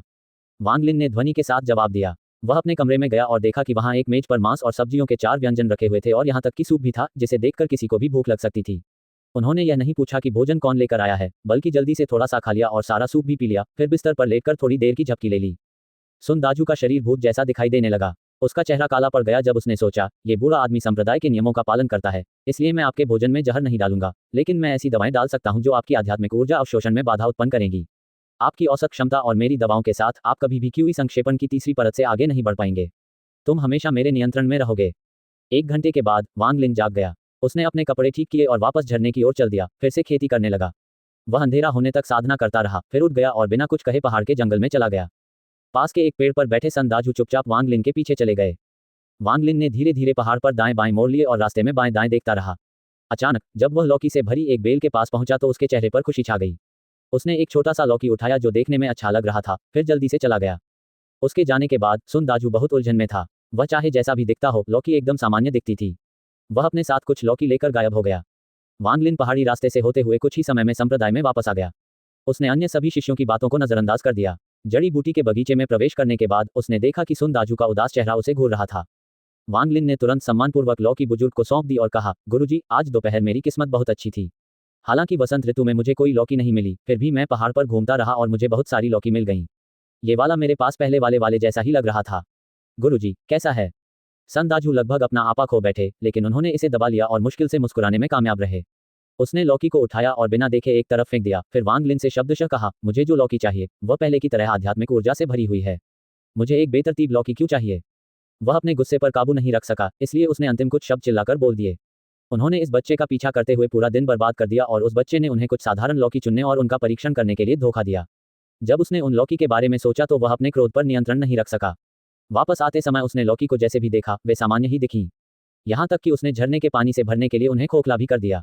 उसे उसके सह प्रशिक्षु भाई ने देख लिया और उसका मजाक उड़ाया। वांग लिन ने मन ही मन उपहास किया, लेकिन ऊपर से उसने एक मासूम चेहरा बनाया और कहा, मैं नहीं जानता कि आध्यात्मिक ऊर्जा क्या है। मैंने अभी अभी आपको ये कहते हुए सुना कि यदि मैं आपके लिए एक लौकी लाकर दूं तो आप मुझे एक आत्मा पत्थर देंगे। क्या आप मुझे ये समझा सकते हैं कि आध्यात्मिक ऊर्जा क्या है? सुन दाजू को चक्कर आने लगा। वह काफी देर तक वांग लिन को गंभीरता से देखता रहा। उसे संदेह होने लगा कि वह लौकी वास्तव में अकेली थी और उसे भाग्यवश इस मूर्ख बच्चे ने उठा लिया था। थोड़ा सोचने के बाद उसे एहसास हुआ कि वांग लिन ने जो कहा था वह उचित था। केवल क्यूई संक्षेपण की पहली परत तक पहुंचने के बाद ही कोई व्यक्ति अपने आसपास के वातावरण में आध्यात्मिक ऊर्जा का पता लगाने में सक्षम हो सकेगा। इस बारे में सोचने के बाद उसे अपने भोजन में नशीला पदार्थ डालने का पछतावा हुआ। इस बच्चे की प्रतिभा पहले से ही खराब थी और अब दवा के साथ उसे क्यूई संघनन की पहली परत तक पहुंचने में कम से कम 30 से 50 साल लगेंगे। सन दाजू ने आह भरी, लेकिन वह हार मानने को तैयार नहीं था। उसने झिझकते हुए एक कम गुणवत्ता वाला स्पिरिट स्टोन निकाला और वांग लिन की ओर फेंक दिया। ये वादा किया गया निम्न गुणवत्ता वाला स्पिरिट पत्थर है। इसे साधना के लिए लें और जल्दी से क्यूई संक्षेपण की पहली परत तक साधना करें। वांग लिन ने तुरंत इसे ले लिया और आभार व्यक्त करने के बाद अपने कमरे में लौट आया। सुन दाजू बहुत देर तक वहीं खड़ा रहा, फिर आह भरकर अपने आप से बोला, यही एकमात्र तरीका है ये देखने का कि वह झूठ बोल रहा है या नहीं। आत्मा की खोज एक सरल अमर तकनीक थी। जिस व्यक्ति पर इसका प्रयोग किया जाता उसके लिए सबसे बुरा परिणाम ये होता कि उसकी आत्मा टूट जाती और वह मर जाता। सबसे अच्छा तो ये होगा कि आप मंदबुद्धि बन जाएं। लेकिन इस आत्मा तकनीक में भी कमियां थीं। कोर फॉर्मेशन चरण तक पहुंचने से पहले यदि इसका प्रयोग किसी नश्वर पर किया जाता है तो उपयोगकर्ता को लक्ष्य के समान ही क्षति होगी। यदि कोई कोर फॉर्मेशन चरण में था तो यह कोई मुद्दा नहीं था। हालांकि इसका उपयोग जीवन में केवल 3 बार ही किया जा सकता है और हर बार इसका उपयोग करने पर उपयोगकर्ता साधना का एक स्तर खो देगा। वांग लिन अपने कमरे में पैर मोड़कर बैठा था। चाहे उसने पत्थर को किसी भी तरह से देखा हो, वह बिल्कुल भी विशेष नहीं लगा। हालांकि जब उन्होंने इसे पकड़ा तो उन्हें लगा कि उनका मन बहुत साफ हो गया है। उसने खेती करना शुरू कर दिया। रात बीत गई। वांग लिंग ने आह भरी। उसे अभी भी अपने शरीर में चींटियां रेंगने का एहसास नहीं हुआ। उसके शरीर में आध्यात्मिक ऊर्जा का कोई संकेत नहीं था। वह कड़वी मुस्कान के साथ मुस्कुराया। उसी समय किसी ने धक्का देकर दरवाजा खोला। सुन दाजू काले तरल पदार्थ से भरा एक कटोरा लेकर गहरे चेहरे के साथ अंदर आया। इसे पी लो। वांग लिन दंग रह गया। उसने सावधानी से उसकी ओर देखा। इसे लेने से पहले उसने पूछा, गुरुजी यह क्या है?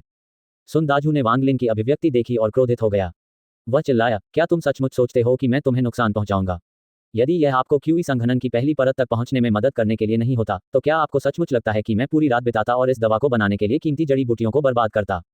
वांग लिन ने हिचकिचाहट के साथ सुन दाजू की निर्दयी निगाह देखी। उसने कटोरा लिया और दवा गटक ली। जब उसने इसे पीना समाप्त किया तो उसे पेट में जलन महसूस हुई। यह उसके पूरे शरीर में फैल गया, जिससे उसे प्यास लगने लगी। ऐसा लग रहा था मानो उसे आग में पकाया जा रहा हो। उसकी दृष्टि काली हो गई। उसने कटोरा नीचे गिरा दिया और उसे लगा जैसे वह सोने वाला है। जल्दी से खेती करो, मैं तुम्हें आत्मसात करने में मदद करूंगा। सुन दाजू ने अनिच्छा से अपना हाथ वांग लिन की छाती पर रख दिया। वांग लिन के सिर में एक ठंडी अनुभूति हुई जिसने उसके मन को शांत कर दिया। उन्होंने जल्दी से खेती करना शुरू कर दिया। सुन दाजू ने उदास होकर फर्श पर पड़े कटोरे को देखा। उसने कुछ शब्द बुदबुदाए, फिर कुछ कम गुणवत्ता वाले आत्मा पत्थर निकाले और उन्हें वांग लिन के चारों ओर रख दिया। उसने सोचा, बेटा इस बार मैं तुम पर बहुत कुछ निवेश कर रहा हूं। भविष्य में बेहतर होगा कि आप मुझे इसका सारा बदला चुका दें। थोड़ी देर बाद उसके शरीर में चींटियां रेंगने जैसा एहसास हुआ। सुन दाजू स्पष्ट रूप से महसूस कर सकता था कि वांग लिन के शरीर में दवा से आध्यात्मिक ऊर्जा संघनित हो रही थी। उसके चेहरे पर खुशी का भाव प्रकट हुआ। ठीक उसी समय वांग लिन के शरीर के भीतर एक गंदी क्यूई प्रकट हुई और उसने संघनित क्यूई को तुरंत नष्ट कर दिया। सुन दाजू का चेहरा कड़वा था। वह जानता था कि दुर्गंधयुक्त क्यूई का स्रोत वह क्यूई तोड़ने वाली घास थी जिसे उसने कल वांग लिन के भोजन में डाल दिया था। दवा से प्राप्त सारी आध्यात्मिक ऊर्जा समाप्त हो जाने के बाद भी वांग लिन के शरीर में कोई क्यूई संघनित नहीं हुई थी। सुन दाजू ने आह भरी। उसने मिश्रित भावनाओं के साथ वांग लिन को देखा। वांग लिन ने अपनी आंखें खोलीं। उसका शरीर हल्का और बहुत आरामदायक महसूस हुआ। वह सुन दाजू को धन्यवाद देने ही वाला था कि उसने बुजुर्ग का कड़वा चेहरा देखा। सुन दाजू बिना कुछ कहे चले गए। एट नो विल बिन एट। वांग लिन दंग रह गया। उसे नहीं पता था कि सुन दाजू के साथ क्या हो रहा था। वह बाहर निकला और चिल्लाया, गुरुजी, मैं झरने पर जाऊंगा और देखूंगा कि आज मेरी किस्मत कैसी है। सुन दाजू ने एक शब्द भी नहीं कहा, लेकिन बगीचे का द्वार चुपचाप खुल गया। जब वह बाहर चला गया तो सुन दाजू अभी भी उसके पीछे पीछे चल रहा था। वह हार मानने को तैयार नहीं था। 1 महीना जल्दी ही बीत गया। उस महीने में वांग लिन हर दिन खेती करने के लिए झरने पर जाता था और सुन दाजू हर दिन उसका पीछा करता था। वह हर दिन अधिक से अधिक निराश होता जा रहा था। पूरे महीने के दौरान उन्होंने वांग लिन को उसकी क्यूई को संघनित करने में मदद करने के लिए हर रोज दवाएं दी, लेकिन वे सभी विफल रहीं। सुन दाजू का गुस्सा और भी खराब होता गया। सबसे महत्वपूर्ण बात जो सुन दाजू ने देखी वह ये थी कि लौकी में मौजूद आध्यात्मिक ऊर्जा धीरे धीरे गायब हो गई। केवल 1 महीने के बाद लौकी में भरा झरने का पानी केवल झरने के पानी के रूप में बाहर आ गया। अंततः लौकी सामान्य लौकी जैसी हो गई। सुन दाजू निराश हो गया। इसका विश्लेषण करने के बाद उन्होंने अनुमान लगाया कि यह एक सामान्य लौकी है, लेकिन किसी तरह इसमें आध्यात्मिक ऊर्जा भरी हुई है। ये बच्चा शायद विशुद्ध भाग्य से ही इस पर ठोकर खा गया होगा। उसके पास इस तरह की और लौकी होने की संभावना बहुत कम थी। उसे इस बात पर अधिकाधिक विश्वास हो रहा था कि यह बात सही है, जिससे उसका दिल दुखने लगा। इस महीने उन्होंने वांग लिन पर जासूसी करने और उसके लिए दवा बनाने के अलावा कुछ नहीं किया। अब सारा प्रयास व्यर्थ हो गया था। उसने गुस्से में वांग लिन को बुलाया। उसने उसे डांटा और आस्तीन लहराकर उसे आंगन से बाहर फेंक दिया। हर बार जब वह वांग लिन को देखता तो क्रोधित हो जाता। अब वह नजरों से ओझल हो चुका था और मन से भी। कुछ समय बाद वह उस शिष्य के बारे में पूरी तरह भूल गया। उसने फिर सोचा, हालांकि वांग लिन पूरे महीने दवा ले रहा था, फिर भी वांग लिन को क्यूई संक्षेपण की पहली परत तक पहुंचने में 8 से 10 साल लगेंगे, जब तक कि वह दवा लेना जारी नहीं रखता। वांग लिन भी बहुत खुश था। यद्यपि उसे घर से निकाल दिया गया था और कई मानद शिष्यों ने पूरे महीने उसका उपहास किया था, फिर भी उसने साधना के बारे में बहुत कुछ सीख लिया था। उन्होंने सीखा कि इसमें 5 चरण हैं: क्यूई संक्षेपण, आधार स्थापना, कोर गठन, नवजात आत्मा और आत्मा निर्माण। एट नोवेल बिन एट पूरे हेंग यू संप्रदाय में केवल 2 कोर फॉर्मेशन चरण विशेषज्ञ थे। वे दोनों पर्वत शिखर पर रहते थे, वह स्थान जहां आध्यात्मिक ऊर्जा सर्वाधिक मात्रा में थी। वे हमेशा बंद दरवाजों के पीछे प्रशिक्षण लेते थे और संप्रदाय के मामलों की कभी परवाह नहीं करते थे। संप्रदाय में केवल 10 लोग ही थे जो फाउंडेशन स्थापना चरण तक पहुंच पाए थे। वे दूसरे सबसे ऊंचे पद पर थे और उन्हें विशेषाधिकार प्राप्त थे, जैसे कि वे अपनी इच्छानुसार किसी भी जादुई खजाने का उपयोग कर सकते थे। उन लोगों के अलावा बाकी सभी लोग क्यूई संघनन चरण पर अटके हुए थे। यहां तक कि सन दाजू भी क्यूई संघनन की केवल 5वीं परत में था। खेती न केवल बहुत कठिन थी, बल्कि इसमें बहुत समय भी लगता था। यदि किसी व्यक्ति में प्रतिभा पर्याप्त है, तो उसके पास अपने जीवन में उसे विकसित करने के लिए पर्याप्त वर्ष नहीं होंगे। फाउंडेशन की स्थापना क्यूई संक्षेपण से भी अधिक कठिन थी, क्योंकि इसमें सफल होने के लिए न केवल पर्याप्त आध्यात्मिक ऊर्जा की आवश्यकता थी, बल्कि भाग्य और धारणा की भी आवश्यकता थी। वांग लिन आध्यात्मिक ऊर्जा के महत्व को जानता था। वह जल्दी से पत्थर का मन का वापस पाना चाहता था। भले ही उसके शरीर में अभी भी कोई आध्यात्मिक ऊर्जा नहीं थी, लेकिन उसका मानना था कि जब तक वह मनके से बढ़ाया गया पानी पीता रहेगा, तब तक ये प्रक्रिया तेज होती जाएगी। तथाकथित क्यूई संघनन सिर्फ आध्यात्मिक ऊर्जा एकत्रित कर रहा था। सन दाजू की प्रतिक्रिया से पता चला कि जिस पानी में पत्थर का मनका भिगोया गया था, उसमें बड़ी मात्रा में आध्यात्मिक ऊर्जा होनी चाहिए। ये सोचते हुए वांग लिन बहुत उत्साहित हो गया और वह उस झरने के पानी के बारे में भूल गया जहां उसने पत्थर का मनका छिपाया था। वहां ओस से भरी 3 लौकी थीं। उनमें और भी अधिक आध्यात्मिक ऊर्जा अवश्य होगी। यदि वह उन्हें पी लेता, तो यह उस दवा से अधिक बुरा नहीं होता जो वह पूरे महीने ले रहा था, बल्कि संभवतः उससे भी बेहतर होता। यही कारण था कि उसे बाहर निकाले जाने पर बुरा नहीं लगा। वास्तव में उसे उत्साह महसूस हुआ। वह एक आंतरिक शिष्य थे, इसलिए उन्हें मुख्य प्रांगण में रहने की आवश्यकता नहीं थी। वह अन्य 5 प्रांगणों में से किसी में भी रह सकता था। उन्होंने आंगन के पूर्वी द्वार के पास एक सुदूर घर चुना। आंतरिक शिष्यों को उनके कपड़ों के रंग के आधार पर अलग अलग व्यवहार मिलता था। पिछले महीने उन्होंने सन दाजू से सीखा था कि हर महीने की 10 तारीख को प्रत्येक आंतरिक शिष्य जाकर निम्न श्रेणी के आत्मिक पत्थर का एक टुकड़ा और एक क्यूई गैदरिंग गोली ले सकता है। 10 स्पिरिट स्टोन शॉर्ड्स को बचाने के बाद कोई भी व्यक्ति किसी भी बुजुर्ग के पास जाकर उन्हें कम गुणवत्ता वाले पूरे स्पिरिट स्टोन के साथ बदल सकता है। वांग लिन ने अपना घर साफ करने के बाद तुरंत पत्थर का मनका ढूंढने की कोशिश नहीं की। उसे डर था कि सुन दाजू अभी भी उस पर जासूसी कर रहा है। उन्होंने दिन में झरने पर खेती करने की अपनी सामान्य दिनचर्या जारी रखी और रात में अपने घर में खेती करना जारी रखा। वास्तव में सुन दाजू हार मानने को तैयार नहीं था। अंततः हार मानने से पहले उन्होंने 10 दिनों तक उस पर जासूसी की। 1 महीने बाद वांग लिन आधी रात को चुपके से बाहर निकल गया। पहाड़ पर कई बार दाएं बाएं मुड़ने के बाद उसने बिना किसी की नजर पड़े पत्थर के मनके और लौकी को वापस पा लिया। कुछ दिनों तक सावधानी बरतने के बाद उन्होंने देखा कि कोई असामान्यता नहीं थी और अंततः वे आराम करने में सक्षम हो गए। वह अब झरने पर नहीं जाता था, बल्कि पूरे दिन पत्थर के मनके का अध्ययन करने के लिए घर पर ही रहता था। वांग लिन ने मनका छुआ और तुरंत देखा कि बादलों की संख्या 7 से बढ़कर 9 हो गई थी। ऐसा संभवतः पहाड़ में अत्यधिक आर्द्रता के कारण हुआ होगा, जिससे मनका ने बहुत सारा पानी सोख लिया। जहां तक तीनों लौकी की बात है, जैसे ही वांग लिन ने उन्हें खोला, उसने पाया कि उनके अंदर की ओस चिपचिपी हो गई थी, विशेष रूप से वह लौकी जिसमें सुबह की ओस थी। ये लगभग जेली जैसा हो गया था। वांग लिन ने पत्थर के मनके को देखा, फिर तीनों लौकी को। वह उत्साहित होने लगा। यदि पत्थर के मनके को पानी सोखना था, तो क्या होगा यदि तीनों लौकी के पानी का उपयोग किया जाए? क्या इससे 10वां बादल प्रकट हो जाएगा? उसका दिल धड़कना बंद हो गया। मनका पहले से ही बहुत छोटा था। वर्तमान में 9 बादलों ने लगभग पूरे मनके को ढक लिया है। मनके पर केवल एक नाखून के आकार का स्थान बचा था। वांग लिन ने अनुमान लगाया कि 10वां बादल यही होगा। हमने थोड़ा विचार किया। वह मन ही मन जानना चाहता था कि जब 10 बादल हो जाएंगे तो क्या होगा। अब 11वें बादल के लिए जगह नहीं बची थी, इसलिए 10वां बादल ही अंतिम होना चाहिए। लेकिन आज आत्मा पत्थर का टुकड़ा उठाने का दिन था। वांग लिन ने देखा कि बाहर अंधेरा हो रहा था। कमरे से बाहर जाने से पहले उसने पत्थर के मनके और लौकी को अपने थैले में रख लिया। अब वह संप्रदाय को अच्छी तरह से जानता था। थोड़ी देर बाद वह मुख्य प्रांगण में पहुंच गया। अंधेरा होने से पहले वह तेजी से गोली घर की ओर दौड़ा। वहां पहुंचने से पहले ही उसने दूर से एक जानी पहचानी आवाज सुनी। प्रशिक्षु बहन जो, गुरु ने मुझे क्यूई संक्षेपण की पहली परत के लिए चार्ज करने हेतु 3 महीने के लिए बंद दरवाजे के प्रशिक्षण में जाने की अनुमति दी, लेकिन मैं आपके बारे में सोचती रहती हूँ। मैं पूरे समय अपने दिल को शांत नहीं कर पाया। मैं जल्दी से क्यूई संघनन की पहली परत तक पहुंचना चाहता था ताकि मैं आपको देख सकूं। कल रात मैं अंततः क्यूई संघनन की पहली परत तक पहुंच गया, इसलिए मैं पहाड़ों में आपके लिए यह फूल इकट्ठा करने के लिए निकल पड़ा। देखो, फूल कितना सुंदर है। उस फूल की रखवाली एक विशाल सांप कर रहा था, इसलिए मैंने उसे पाने के लिए बहुत प्रयास किया। देखो, इसकी वजह से मेरी कोहनी भी चोटिल हो गई। वांग लिन ने भौहें सिकुड़ी और रुक गया। वह मन ही मन खींचकर आगे बढ़ता रहा। तभी एक तीखी महिला की आवाज आई। प्रशिक्षु भाई वांग, मेरा परिवार डॉक्टरों का परिवार है। ये फूल स्पष्टतः एक बहुत ही सामान्य फूल है जिसे असुका कहा जाता है। जब मैं पहाड़ पर चढ़ता हूं तो उनमें से कई को देखता हूं। मैंने पहली बार सुना कि कोई सांप इसकी रखवाली करेगा। अगर यह सच है तो हमारा हेंग्यू संप्रदाय सांपों से भर जाएगा। प्रशिक्षु बहन जो, उस पर विश्वास मत करो। उसी समय वांगलिन गोली घर के आंगन में चला गया। वहां 4 अन्य लोग भी थे, 2 पुरुष और 2 महिलाएं, सभी लाल कपड़े पहने हुए थे। उनमें से एक नर बहुत सुंदर और सुसज्जित दिख रहा था। वह बहुत शर्मिंदा था और जवाब देने ही वाला था, लेकिन तभी उसकी नजर वांगलिन पर पड़ी। अचानक उसने अविश्वास के भाव से दरवाजे की ओर देखा और कहा, वांगलिन, तुम यहाँ क्यों हो? तुम्हें तो घर पर अपने पिता के साथ बढ़ई का काम करना चाहिए। किनारे पर खड़ी लड़कियों में से एक ने कहा, वांगलिन, तो तुम ही हो जो आत्महत्या करने की कोशिश करके मानद शिष्य बन गए, फिर एल्डरसन की चापलूसी करके आंतरिक शिष्य बन गए। उसके चमकदार काले बाल एक पोनीटेल में बंधे थे। उसकी मोटी भौहें और बड़ी काली आंखें थीं। वह बहुत सुंदर थी। अन्य 2 के चेहरे सदमे से भरे हुए थे, उनकी निगाहें वांगलिन पर टिकी हुई थीं। उनमें से एक लड़की की आंखें बड़ी-बड़ी और बच्चों जैसी थीं, जिन पर सुंदर पलकें लगी हुई थीं। उसकी आंखें 2 क्रिस्टल गेंदों की तरह थीं और उनमें दिलचस्पी झलक रही थी। वांगलिन का चेहरा भावशून्य था जब वह अपने सामने खड़े लोगों को देख रहा था। जैसे ही उसने लड़की की आवाज़ सुनी, उसे एहसास हुआ कि यह वही लड़की थी जो वांग जुओ का उपहास कर रही थी। लेकिन उसे देखकर ऐसा लग रहा था कि वह बहुत परिचित है। वांगलिन ने ध्यान से सोचा और उसे याद आया कि वह वही थी जिसे कुछ महीने पहले शिष्य चयन के दौरान चुना गया था। उसे पहचानने के बाद उसने अनुमान लगाया कि दूसरी महिला प्रशिक्षु बहन जो रही होगी, जिसे वांग जुओ फूल देने की कोशिश कर रहा था।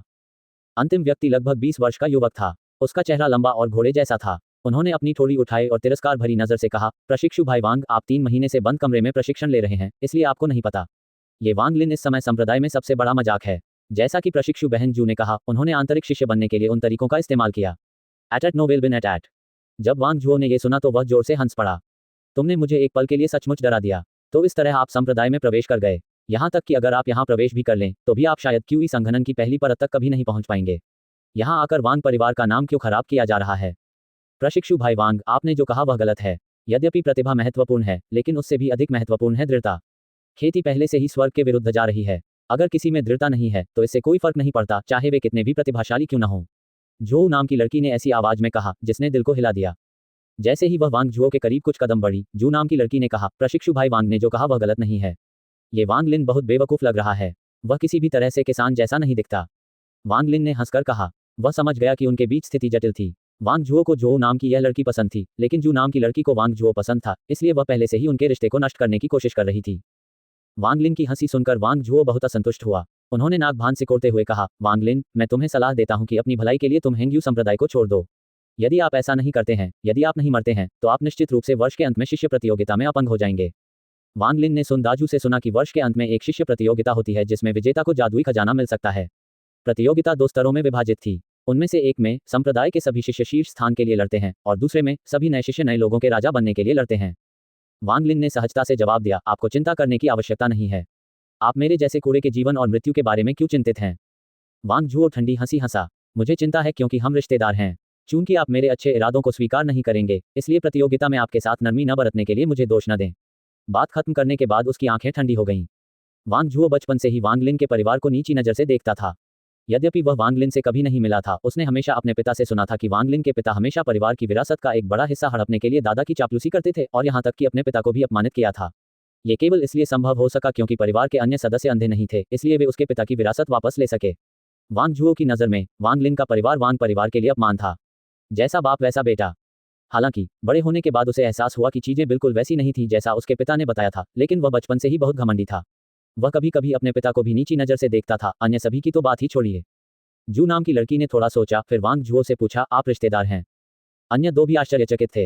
ये पहली बार था जब उन्होंने इसके बारे में सुना। ऐसा लगता है कि ये दोनों रिश्तेदार थे। जू नाम की लड़की ने देखा कि वांग जुओ का चेहरा अप्रसन्न था, इसलिए उसने जल्दी से कहा, भाई वांग जुओ, नाराज मत हो। वह आपके अच्छे इरादों को समझ ही नहीं पाता।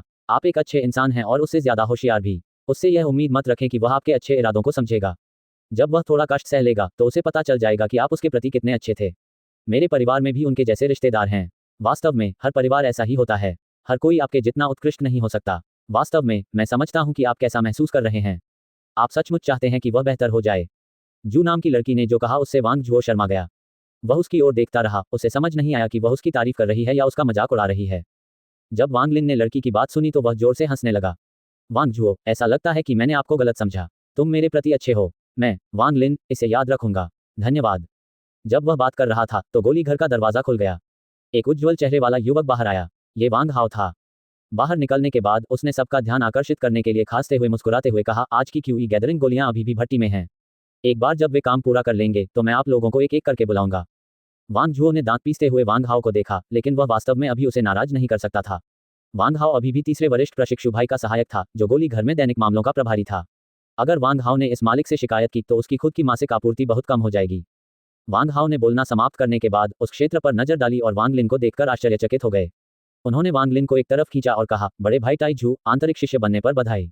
मैंने आपके मामले के बारे में सब कुछ सुना है। मैं मूलतः आपके पास आकर बात करना चाहता था, लेकिन ये स्थान बहुत सख्त है। मुझे ये पसंद नहीं कि दूसरे लोग आपके बारे में क्या कहते हैं। एक बार जब आप कुछ तकनीकों को सीख लेते हैं तो आप उन सभी लोगों से बदला ले सकते हैं जिन्होंने आपको नीचा देखा था। वांग लिन का दिल गर्म हो गया और वह मुस्कुराया। वांग हाओ, धन्यवाद। वांग हाओ ने आह भरी। उस समय मैं आपके साथ कुछ दिन रहना चाहता था, लेकिन मेरे पिताजी ने मुझे रोक दिया। ऐसा लग रहा था जैसे वह नहीं चाहता था कि मैं इसमें शामिल होऊं। बड़े भाई टाई जू, कृपया मुझे माफ करें। वांग लिन ने अपना सिर हिलाया। उन्होंने कहा, अतीत के बारे में बात करने का कोई मतलब नहीं है। अभी मैं बस जल्दी से क्यूई संक्षेपण की पहली परत तक साधना करना चाहता हूं। वांग हाओ की आंखें घूम गईं। जब कोई नहीं देख रहा था उसने वांग लिन के हाथ में कुछ थमा दिया और उसे आंख मारी। तभी कमरे से एक ठंडी आवाज आई। गोली सहायक अभी भी वापस नहीं आ रहा है। वांग हाओ ने जवाब दिया और जल्दी से गोली घर में वापस चला गया। वांग लिन ने अपने हाथ में उस चीज को कसकर पकड़ रखा था। उसने अपने हाथ में 3 पारदर्शी गोलियां देखीं। उसने चुपके से उन्हें अपने बैग में रख लिया। गंदे होने के डर के बिना वह पालथी मारकर बैठ गया और खेती करने लगा। वहां मौजूद 4 अन्य लोगों में से एक ने वांग लिन को बैठते देखा, फिर वह भी बैठ गया और साधना करने लगा, जबकि अन्य 3 एक तरफ खड़े हो गए।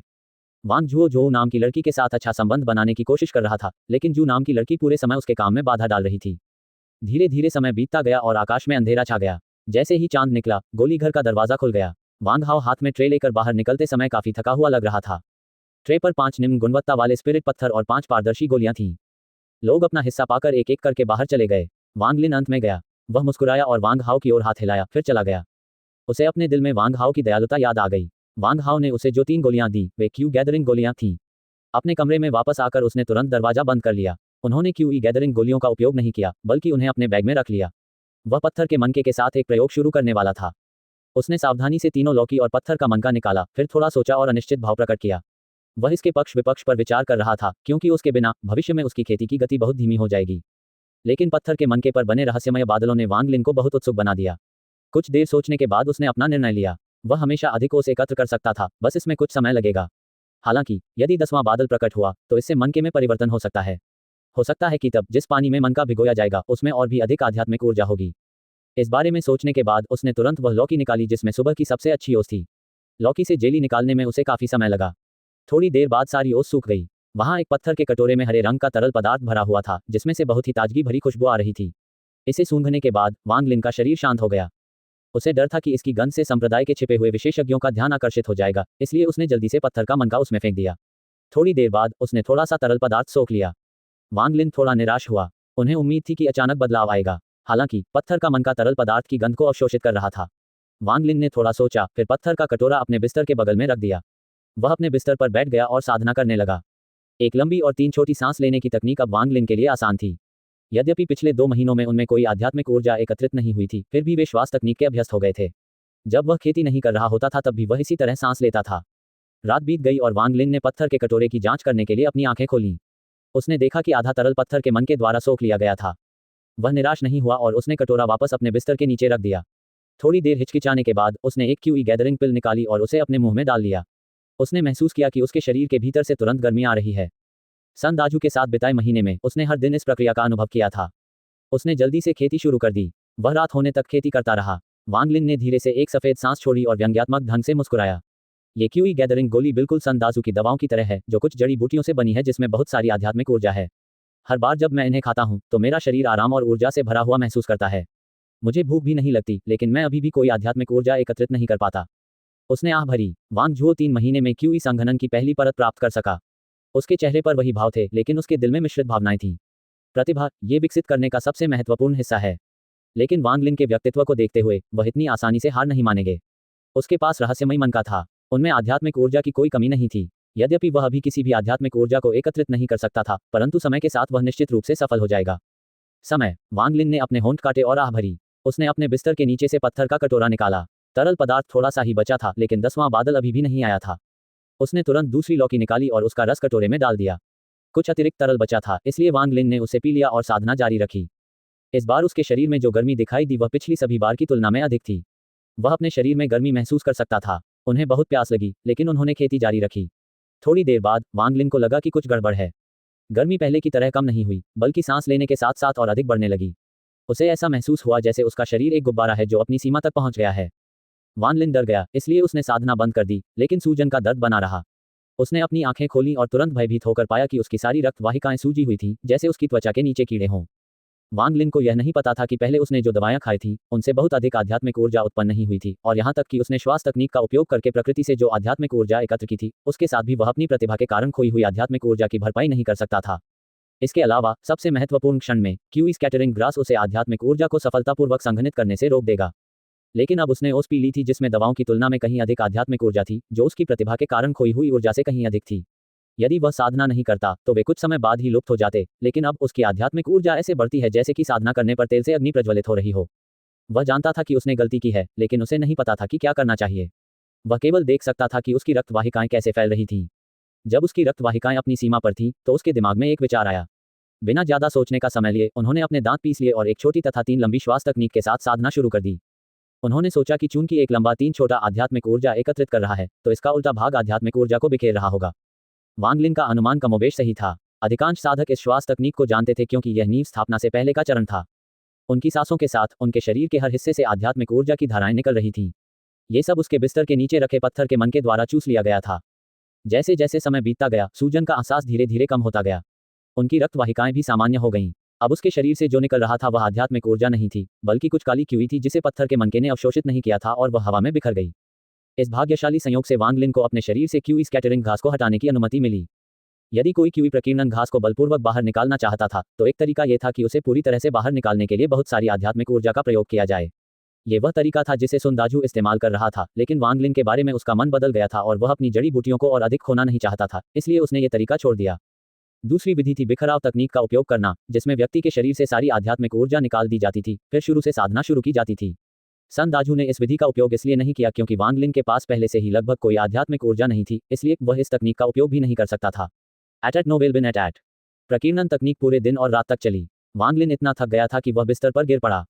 वह जानता था कि इस बार तो वह खुद को बचा सकता है, लेकिन भविष्य में उसे लापरवाही से ओस नहीं पीनी चाहिए। वह बहुत थका हुआ था, इसलिए सो गया। अज्ञात समय के बाद वांग लिन ने अपनी आंखें खोलीं और देखा कि बाहर अंधेरा था। वह बिस्तर से उठकर कुछ देर तक खींचता रहा। उसके शरीर में कोई विशेष अंतर महसूस नहीं हुआ। उसने अपने बिस्तर के नीचे से पत्थर का कटोरा निकाला और ये देखकर आश्चर्यचकित रह गया कि अंततः 10वां बादल उस मनके पर प्रकट हो गया था। वांग लिन रोमांचित था। उसने मनके को देखा और जल्दी से घर से बाहर भाग गया। वह तुरंत वापस लौटने से पहले झरने का पानी लेने गया। उसने पत्थर के मनके को पानी में डाला और उसे चारों ओर मिला दिया। ये सब करने के बाद उसने झरने का पानी पिया और कुछ देर तक उसका स्वाद लिया, लेकिन पहले जैसा कोई परिवर्तन नहीं हुआ। उसने चेहरे पर कुछ निराशा के भाव के साथ मनके को देखा, फिर उसे काटने की कोशिश की, लेकिन वह अभी भी पत्थर की तरह कठोर था। उसने मनके पर खून की एक बूंद भी निचोड़ी, लेकिन फिर भी कोई परिवर्तन नहीं हुआ। वह कुछ देर तक हिचकिचाया और दांत पीसता रहा, फिर उसने पत्थर का कटोरा लिया और उसे पत्थर के मनके पर पटक दिया। उनका मानना था कि जब 10 बादल आ जाएंगे तो कुछ न कुछ परिवर्तन अवश्य होगा। एक धमाके के बाद पत्थर का कटोरा टूट गया। यहाँ तक कि वांग लिन का हाथ भी सुन्न हो गया था, लेकिन पत्थर के मनके को किसी भी तरह के नुकसान का कोई निशान नहीं था। उसने वह सब कुछ इस्तेमाल किया जो वह सोच सकता था, लेकिन 10वां बादल प्राप्त करने के बाद पत्थर के मनके में कोई बदलाव नहीं हुआ। दिल टूट जाने पर उसने पत्थर का मनका एक तरफ फेंक दिया। थोड़ी देर बाद वह अनिच्छा से उसे उठाने के लिए आगे बढ़ा।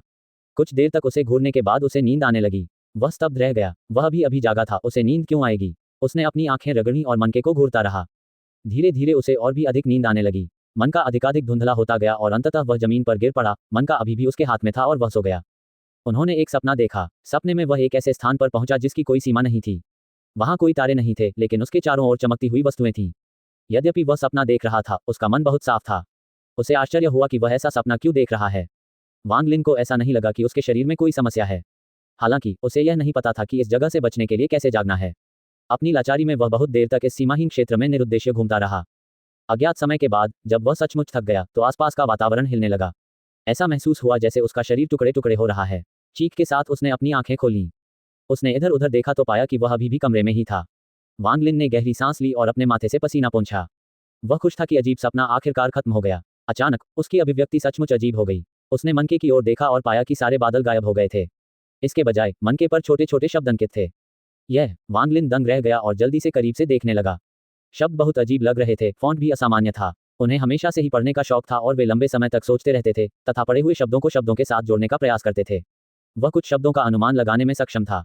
वांग लिन ने मन का पकड़ लिया और खुद से बुदबुदाया, ये लिखित रूप में एक संख्या लगती है। इसका कोई मतलब नहीं है। अचानक उसके दिमाग में एक विचार कौंधा और उसे वह अजीब सपना याद आ गया। क्या इसका संबंध मनके से था? वांग लिन ने थोड़ा सोचा और तुरंत अपने बिस्तर पर लेट गया और खुद को सोने के लिए मजबूर करने की कोशिश करने लगा। लेकिन वह अभी भी ऊर्जा से भरा हुआ था, इसलिए वह ऐसा नहीं कर सका। उसे याद आया कि पिछली बार वह मनका घूरते हुए सो गया था। इसलिए वह बिना पलक झपकाए उस मनके को घूरने लगा। जल्द ही उसे नींद आने लगी और वह सो गया। सीमाहीन स्थान पुनः प्रकट हो गया। वांग लिन ने एक विचारशील नजर प्रकट की। इस बार वह इधर उधर नहीं भटका, बल्कि बार बार ऊपर नीचे कूदने लगा। जैसे जैसे समय बीतता गया, वह और अधिक ऊंची छलांग लगाने में सफल होता गया। शुरुआत में वह केवल आधा मीटर ही कूद पाता था, लेकिन अब वह 1 मीटर से अधिक कूदने में सक्षम है। जब उसका पूरा शरीर थक गया तो उसे फिर से टुकड़े टुकड़े होने का एहसास हुआ। फिर वह जाग गया। जैसे ही उसकी नींद खुली, वह बिस्तर से उतरा और कूद पड़ा। वह बहुत ऊपर कूद गया, ठीक वैसे ही जैसे उसने सपने में छलांग लगाई थी। वांग लिन आश्चर्यचकित था। जल्द ही उसके चेहरे पर उत्साह का भाव प्रकट हो गया। उसने अपनी उत्तेजना को नियंत्रित करने के लिए कुछ गहरी सांसें लीं और कमरे में इधर उधर घूमने लगा। उसका हाव भाव लगातार बदलता रहता था। कभी कभी एक उलझन भरी अभिव्यक्ति, कभी एक गहन विचार अभिव्यक्ति और कभी एक परेशान अभिव्यक्ति। उसके माथे से पसीना टपक रहा था। वांग लिन ने बुदबुदाया, अगर यह सिर्फ सपने में व्यायाम करना है तो ये बेकार है। मैं वास्तविकता में व्यायाम कर सकता हूँ।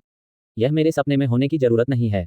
ये सही नहीं है। 10वें बादल के प्रकट होने से पहले ही इस मनके ने आध्यात्मिक ऊर्जा से भरा इतना अधिक द्रव सोख लिया था कि यह बेकार नहीं हो सकता।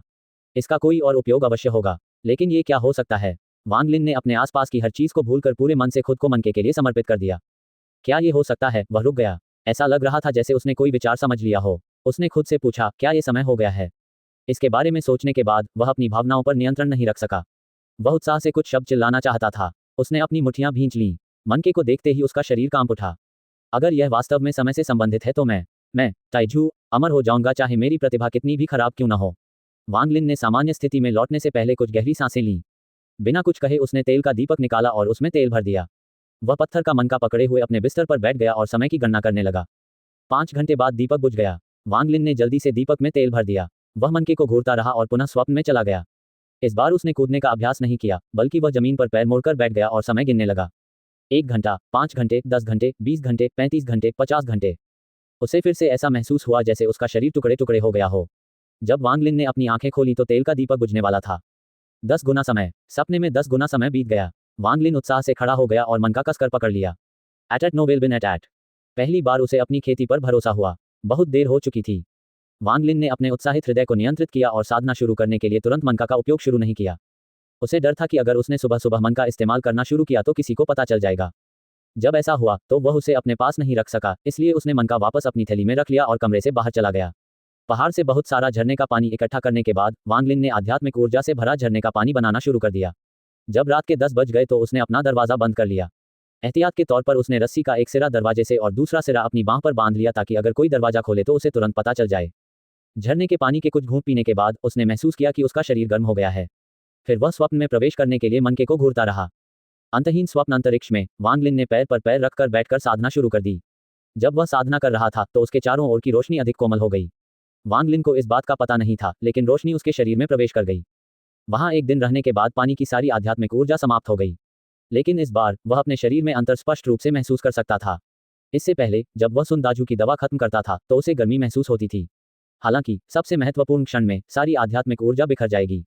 लेकिन ये समय अलग था। यद्यपि वे अभी भी बिखर गए थे, फिर भी उसके शरीर में अभी भी एक टुकड़ा बचा हुआ था। हालांकि यह बहुत ज्यादा नहीं था, लेकिन वांग लिन को उन परिणामों से बहुत आत्मविश्वास मिला। कुछ देर तक विचार करने के बाद भी वह समझ नहीं पाया कि यह अलग क्यों है।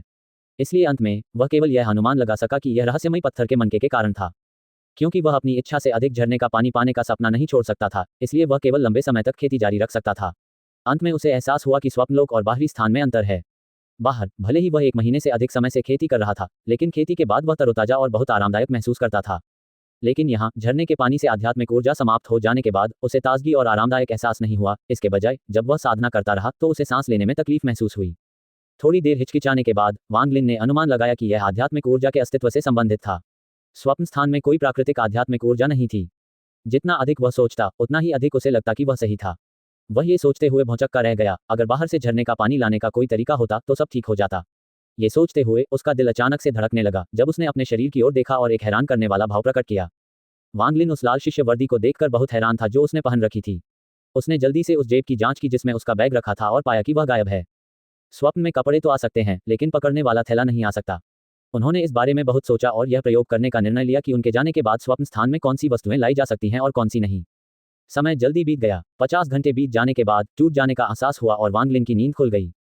उसके दिल में अभी भी एक सवाल था, वह सपने में केवल 5 घंटे ही क्यों रह सका। इस प्रश्न को मन में रखते हुए उसने एक लौकी में झरने का पानी भरा और उसे अपने कंधे पर उठा लिया और पुनः स्वप्न में प्रवेश करने के लिए तैयार हो गया। लेकिन इस बार चाहे वह मनके को कितनी ही बार देखता रहे उसे हमेशा की तरह नींदापन महसूस नहीं हुआ। वांग लिन भयभीत था। काफी देर तक सोचने के बाद उसने अपने दिल में छिपे डर को दबा लिया और साधना करने बैठ गया। धीरे धीरे जैसे जैसे उसकी सांस स्थिर हुई प्राकृतिक आध्यात्मिक ऊर्जा उसके शरीर द्वारा अवशोषित कर ली गई। जब यह नष्ट हो गया तो कुछ इस शरीर में रह गया। हालांकि यह अभी भी क्यूई संघनन की पहली परत से बहुत दूर था। वह पूरा दिन खेती में बिताता था। वह अपने शरीर को आध्यात्मिक ऊर्जा से परिपूर्ण रखने के लिए झरने का पानी पीते रहे। इसके अलावा वह हमेशा पत्थर के मनके को पकड़े रहता था इस उम्मीद में कि वह फिर से स्वप्नलोक में प्रवेश कर सकेगा, लेकिन हर बार ऐसा करने में असफल रहता था। रात आ गई। उसने अपनी दोनों आंखें खोली और महसूस किया कि उसके शरीर में आध्यात्मिक ऊर्जा थोड़ी बढ़ गई थी। यदि यह सामान्य होता तो वह बहुत उत्साहित होता, लेकिन वह बेचैन था। उसने पुनः मनके की ओर देखा और अचानक उसे नींद आने लगी। वांग लिन ने प्रसन्नतापूर्ण अभिव्यक्ति प्रकट की और अपनी तंद्रा दूर करने के लिए नजरें फेर लीं। वह खड़ा हुआ और अपनी ठोड़ी को रगड़ते हुए कमरे में इधर उधर घूमने लगा तथा ये सोचने लगा कि सपने में आने से पहले और बाद में क्या हुआ था। अंततः उसे समस्या का पता चल गया। एट नो विल बिन एट। पहली 2 बार तो उन्होंने बिना कोई समय गंवाए ही प्रवेश किया। तीसरी बार दूसरी बार के 5 घंटे बाद हुआ और चौथी बार तीसरी बार के एक पूरे दिन बाद हुआ। इस तर्क के अनुसार इस स्वप्न स्थान में प्रवेश पर कुछ प्रतिबंध थे। सुरक्षित रहने के लिए प्रवेश की गारंटी के लिए उपयोग के बाद 5 घंटे तक इंतजार करना चाहिए। उस मुद्दे को हल करने के बाद वांग लिन ने यह परीक्षण करने की तैयारी शुरू कर दी कि वह स्वप्न स्थान में क्या ला सकता है। अंततः उसने बहुत सारी चीजें इकट्ठी कर ली जिनमें 3 लौकी भी शामिल थीं। उनमें से एक में लौकी का पेड़ था जिस पर कुछ ओस बची हुई थी, एक खाली था और एक में झरने का पानी भरा हुआ था। उसने टूटे हुए पत्थर के कटोरे का एक टुकड़ा भी अपनी जेब में डाल लिया। इसके अलावा उसने अपने थैले से एक शकरकंद और एक कपड़ा निकाला और उसे अपने शरीर पर बांध लिया तथा पुनः स्वप्न में प्रवेश किया। स्वप्नलोक में वांग लिन ने जल्दी से अपने शरीर की जांच की। शकरकंद, टूटा हुआ पत्थर का कटोरा और कपड़ा सब वहां थे, लेकिन 3 लौकी और उसका थैला वहां नहीं था। उन्होंने निष्कर्ष निकाला कि बिना किसी संदेह के इस स्वप्न लोक में कोई आध्यात्मिक ऊर्जा नहीं थी, इसलिए कोई भी सामान्य वस्तु, दूसरे शब्दों में कोई भी ऐसी वस्तु जिसमें कोई आध्यात्मिक ऊर्जा न हो, लाई जा सकती थी। तीनों लौकी और थैली में कुछ आध्यात्मिक ऊर्जा थी, इसलिए उन्हें अंदर नहीं लाया जा सका। एक गहरी सांस छोड़ते हुए वांग लिन ने कड़वाहट से सोचना शुरू कर दिया। वह लौकी को वहां नहीं ला सका और स्वप्नलोक में जाने से पहले उसने लौकी से जो कुछ घूंटें ली वे उसके पूरे प्रवास के लिए पर्याप्त नहीं थी। ये सोचते ही उसके दिमाग में एक विचार कौंधा। उसे ऐसा महसूस हुआ जैसे उसके पास एक विचार है, लेकिन वह उसे समझ नहीं पा रहा है। अपनी पहुंच से बाहर किसी विचार की अनुभूति ने उन्हें अपने विचारों की गहराई में जाने के लिए प्रेरित किया तथा अपने विचारों को एक एक करके व्यवस्थित करने के लिए प्रेरित किया। काफी समय के बाद उसके चेहरे पर खुशी का भाव आ गया क्योंकि उसे एक महत्वपूर्ण बात समझ में आ गई थी। आध्यात्मिक ऊर्जा से भरा पानी अंदर नहीं लाया जा सका, लेकिन उसके शरीर में प्रवेश करने वाली आध्यात्मिक ऊर्जा गायब नहीं हुई। वह ये कि आप वहां आध्यात्मिक ऊर्जा वाली वस्तुएं नहीं ला सकते थे, लेकिन अगर वह ध्यान से सोचें तो शायद उन्हें कोई रास्ता मिल जाए। 50 घंटे बीत जाने के बाद वह जल्दी से अपने कमरे से बाहर निकला और पहाड़ पर खोजता रहा जब तक कि उसे कुछ जंगली लौकी नहीं मिल गईं और वह उन्हें घर ले गया। उनका मानना था कि पहले की 3 लौकी को स्वप्न स्थान में नहीं लाया जा सकता था क्योंकि वे इतने लंबे समय तक आध्यात्मिक ऊर्जा वाले पानी में भीगी हुई थी कि आध्यात्मिक ऊर्जा लौकी के साथ मिल गई थी। अब वह ताजी तोड़ी गई लौकी को आध्यात्मिक ऊर्जा वाले पानी से भर रहा था। वह उन्हें स्वप्न स्थान में लाने के लिए मनके को धोखा देने में सक्षम हो सकता है। 5 घंटे के बाद वांग लिन अपने कंधे पर 4 लौकी लेकर स्वप्नलोक में प्रवेश कर गया। सपने में प्रवेश करने के बाद वांग लिन को यह देखकर आश्चर्य हुआ कि सभी लौकी अभी भी उसके पास थीं। उसने उन्हें खोला और देखा कि पानी अभी भी अंदर था। उन्होंने एक घूंट पिया और पाया कि वे अभी भी आध्यात्मिक ऊर्जा से भरे हुए हैं। बिना एक शब्द कहे वांग लिन ने कुछ घूंट पिया और साधना शुरू कर दी। हर बार जब उसके शरीर की आध्यात्मिक ऊर्जा समाप्त हो जाती तो वह अधिक मात्रा में झरने का पानी पी लेता। जल्द ही आध्यात्मिक ऊर्जा के कण उसके शरीर में एकत्रित होने लगे तथा उसका शरीर क्यूई संघनन की पहली परत की ओर बढ़ने लगा। आसपास के क्षेत्र की रोशनियां फिर से चुपचाप उसके शरीर में प्रवेश करने लगीं। वांग लिन की प्रतिभा के साथ रहस्यमय मन का और आध्यात्मिक ऊर्जा जल के बिना क्यूई संक्षेपण की पहली परत को प्राप्त करने में उसे कई साल लग जाते। इस समीकरण में क्यूई स्कैटरिंग ग्रास को जोड़ने पर उन्हें सफल होने में 30 से 50 वर्ष लगेंगे। 1 महीने तक प्रतिदिन संदाजू की दवा लेने से प्रक्रिया में तेजी आई। वांग लिन ने अनजाने में क्यूई स्कैटर तकनीक का भी उपयोग किया जिससे क्यूई स्कैटरिंग घास से छुटकारा मिल गया, लेकिन फिर भी उसे 10 साल लग जाते। लेकिन अब वांग लिन में आध्यात्मिक ऊर्जा की कोई कमी नहीं थी। उसके पास एक पत्थर का मनका था जिससे वह 10 गुना अधिक प्रशिक्षण ले सकता था। क्यूई संघनन की पहली परत अब नजर आने लगी थी। हेंगयू संप्रदाय में रहते हुए समय बहुत तेजी से बीत गया था। वांग लिन पिछले 2 महीनों से स्वप्नलोक में साधना कर रहा था। उन्होंने पत्थर के मनके की क्षमताओं का गहन अध्ययन किया था। स्वप्न स्थान में दिन में 3 बार प्रवेश किया जा सकता है। प्रत्येक बार लगभग 50 घंटे लगते थे, जो कुल मिलाकर लगभग 6 दिन होते थे। वास्तविक दुनिया में तो 2 महीने बीत गए थे, लेकिन उन्होंने पूरे 1 साल के लिए साधना कर ली थी। वांग लिन को पहले यह महसूस नहीं हुआ था, लेकिन खेती करना एक बहुत ही उबाऊ और सूखी प्रक्रिया थी। आध्यात्मिक ऊर्जा वाले झरने के पानी की मदद से उसे सब कुछ खाने की जरूरत नहीं पड़ी। वह प्रतिदिन केवल खेती बाड़ी ही करता था। जैसे ही आध्यात्मिक ऊर्जा उनके शरीर में प्रवेश कर गई, उन्होंने एक लंबी 3 छोटी श्वास तकनीक को दोहराया। यदि उसके माता पिता की आशा भरी निगाहें उसके मन में बार बार नहीं आती, तो उसे विश्वास हो जाता कि वह इस कष्टसाध्य खेती को सहन नहीं कर पाएगा। एट नो विल बिन एट। खासकर जब उन्होंने सोचा कि कैसे वांग जुओ 3 महीने में क्यूई कंडेंसेशन की पहली परत तक पहुंचने में सक्षम था। वांग लिन को हमेशा अपने दिल में असंतोष महसूस होता था। वह लगभग कभी भी अपना घर नहीं छोड़ता था। वह अपनी साधना के प्रति पूर्णतः समर्पित थे। वांग लिन हेंगयू संप्रदाय का मजाक था। यद्यपि बहुत से लोग उसका मजाक उड़ाते थे, परंतु बहुत कम लोग ही उसकी ओर ध्यान देते थे। सुन दाजू वांग लिन के बारे में लगभग भूल ही गया था। हर बार जब वह वांग लिन के बारे में सोचता तो वह क्रोधित हो जाता और अपने मन से उन विचारों को निकालने की पूरी कोशिश करता। इन सभी कारकों के कारण तथा वांग लिन द्वारा सोने से पहले अपने कपड़ों में अपना कीमती पत्थर छिपा लेने के कारण पिछले 2 महीने शांतिपूर्वक बीत गए तथा किसी को भी उसके पत्थर के मनके के बारे में पता नहीं चला। उन 2 महीनों में वांग लिन ने जितनी बार झरने का पानी पिया था, उसकी गिनती नहीं की जा सकती। मूलतः जब भी उसे महसूस होता कि उसके शरीर में आध्यात्मिक ऊर्जा की कमी है, तो वह कुछ बड़े घूंट पी लेता था। यदि सुन दाजू को यह बात पता चलती तो उसका हृदय दुख से भर जाता। वह संभवतः इस शिष्य को एक ही थप्पड़ से मार डालेगा। झाओ देश के पूरे साधना समुदाय में और कौन वांग लिन की तरह साधना कर सकता है, जो हर दिन आध्यात्मिक ऊर्जा से भरे झरने का पानी पीता है। मुख्य भूमि में केवल कुछ पुराने संप्रदायों के राक्षसों को ही संभवतः समान विशेषाधिकार प्राप्त हो सकते हैं। उन्हें आध्यात्मिक ऊर्जा से भरपूर एक पर्वत पर अधिकार करना होगा, तभी वे वैसी ही सफलता प्राप्त कर सकेंगे जैसी आध्यात्मिक ऊर्जा वाले जल ने वांग लिन को दी थी। आध्यात्मिक ऊर्जा सभी साधकों के हृदय में महत्वपूर्ण स्थान रखती थी। यद्यपि झाओ देश में आध्यात्मिक ऊर्जा की अधिकता नहीं थी, फिर भी यह वहां मौजूद कुछ संप्रदायों के लिए पर्याप्त थी। यदि अन्य साधकों को पता चल जाए कि वांग लिन किस प्रकार आध्यात्मिक ऊर्जा का प्रयोग कर रहा है, तो उनके हृदय में बहुत पीड़ा होगी।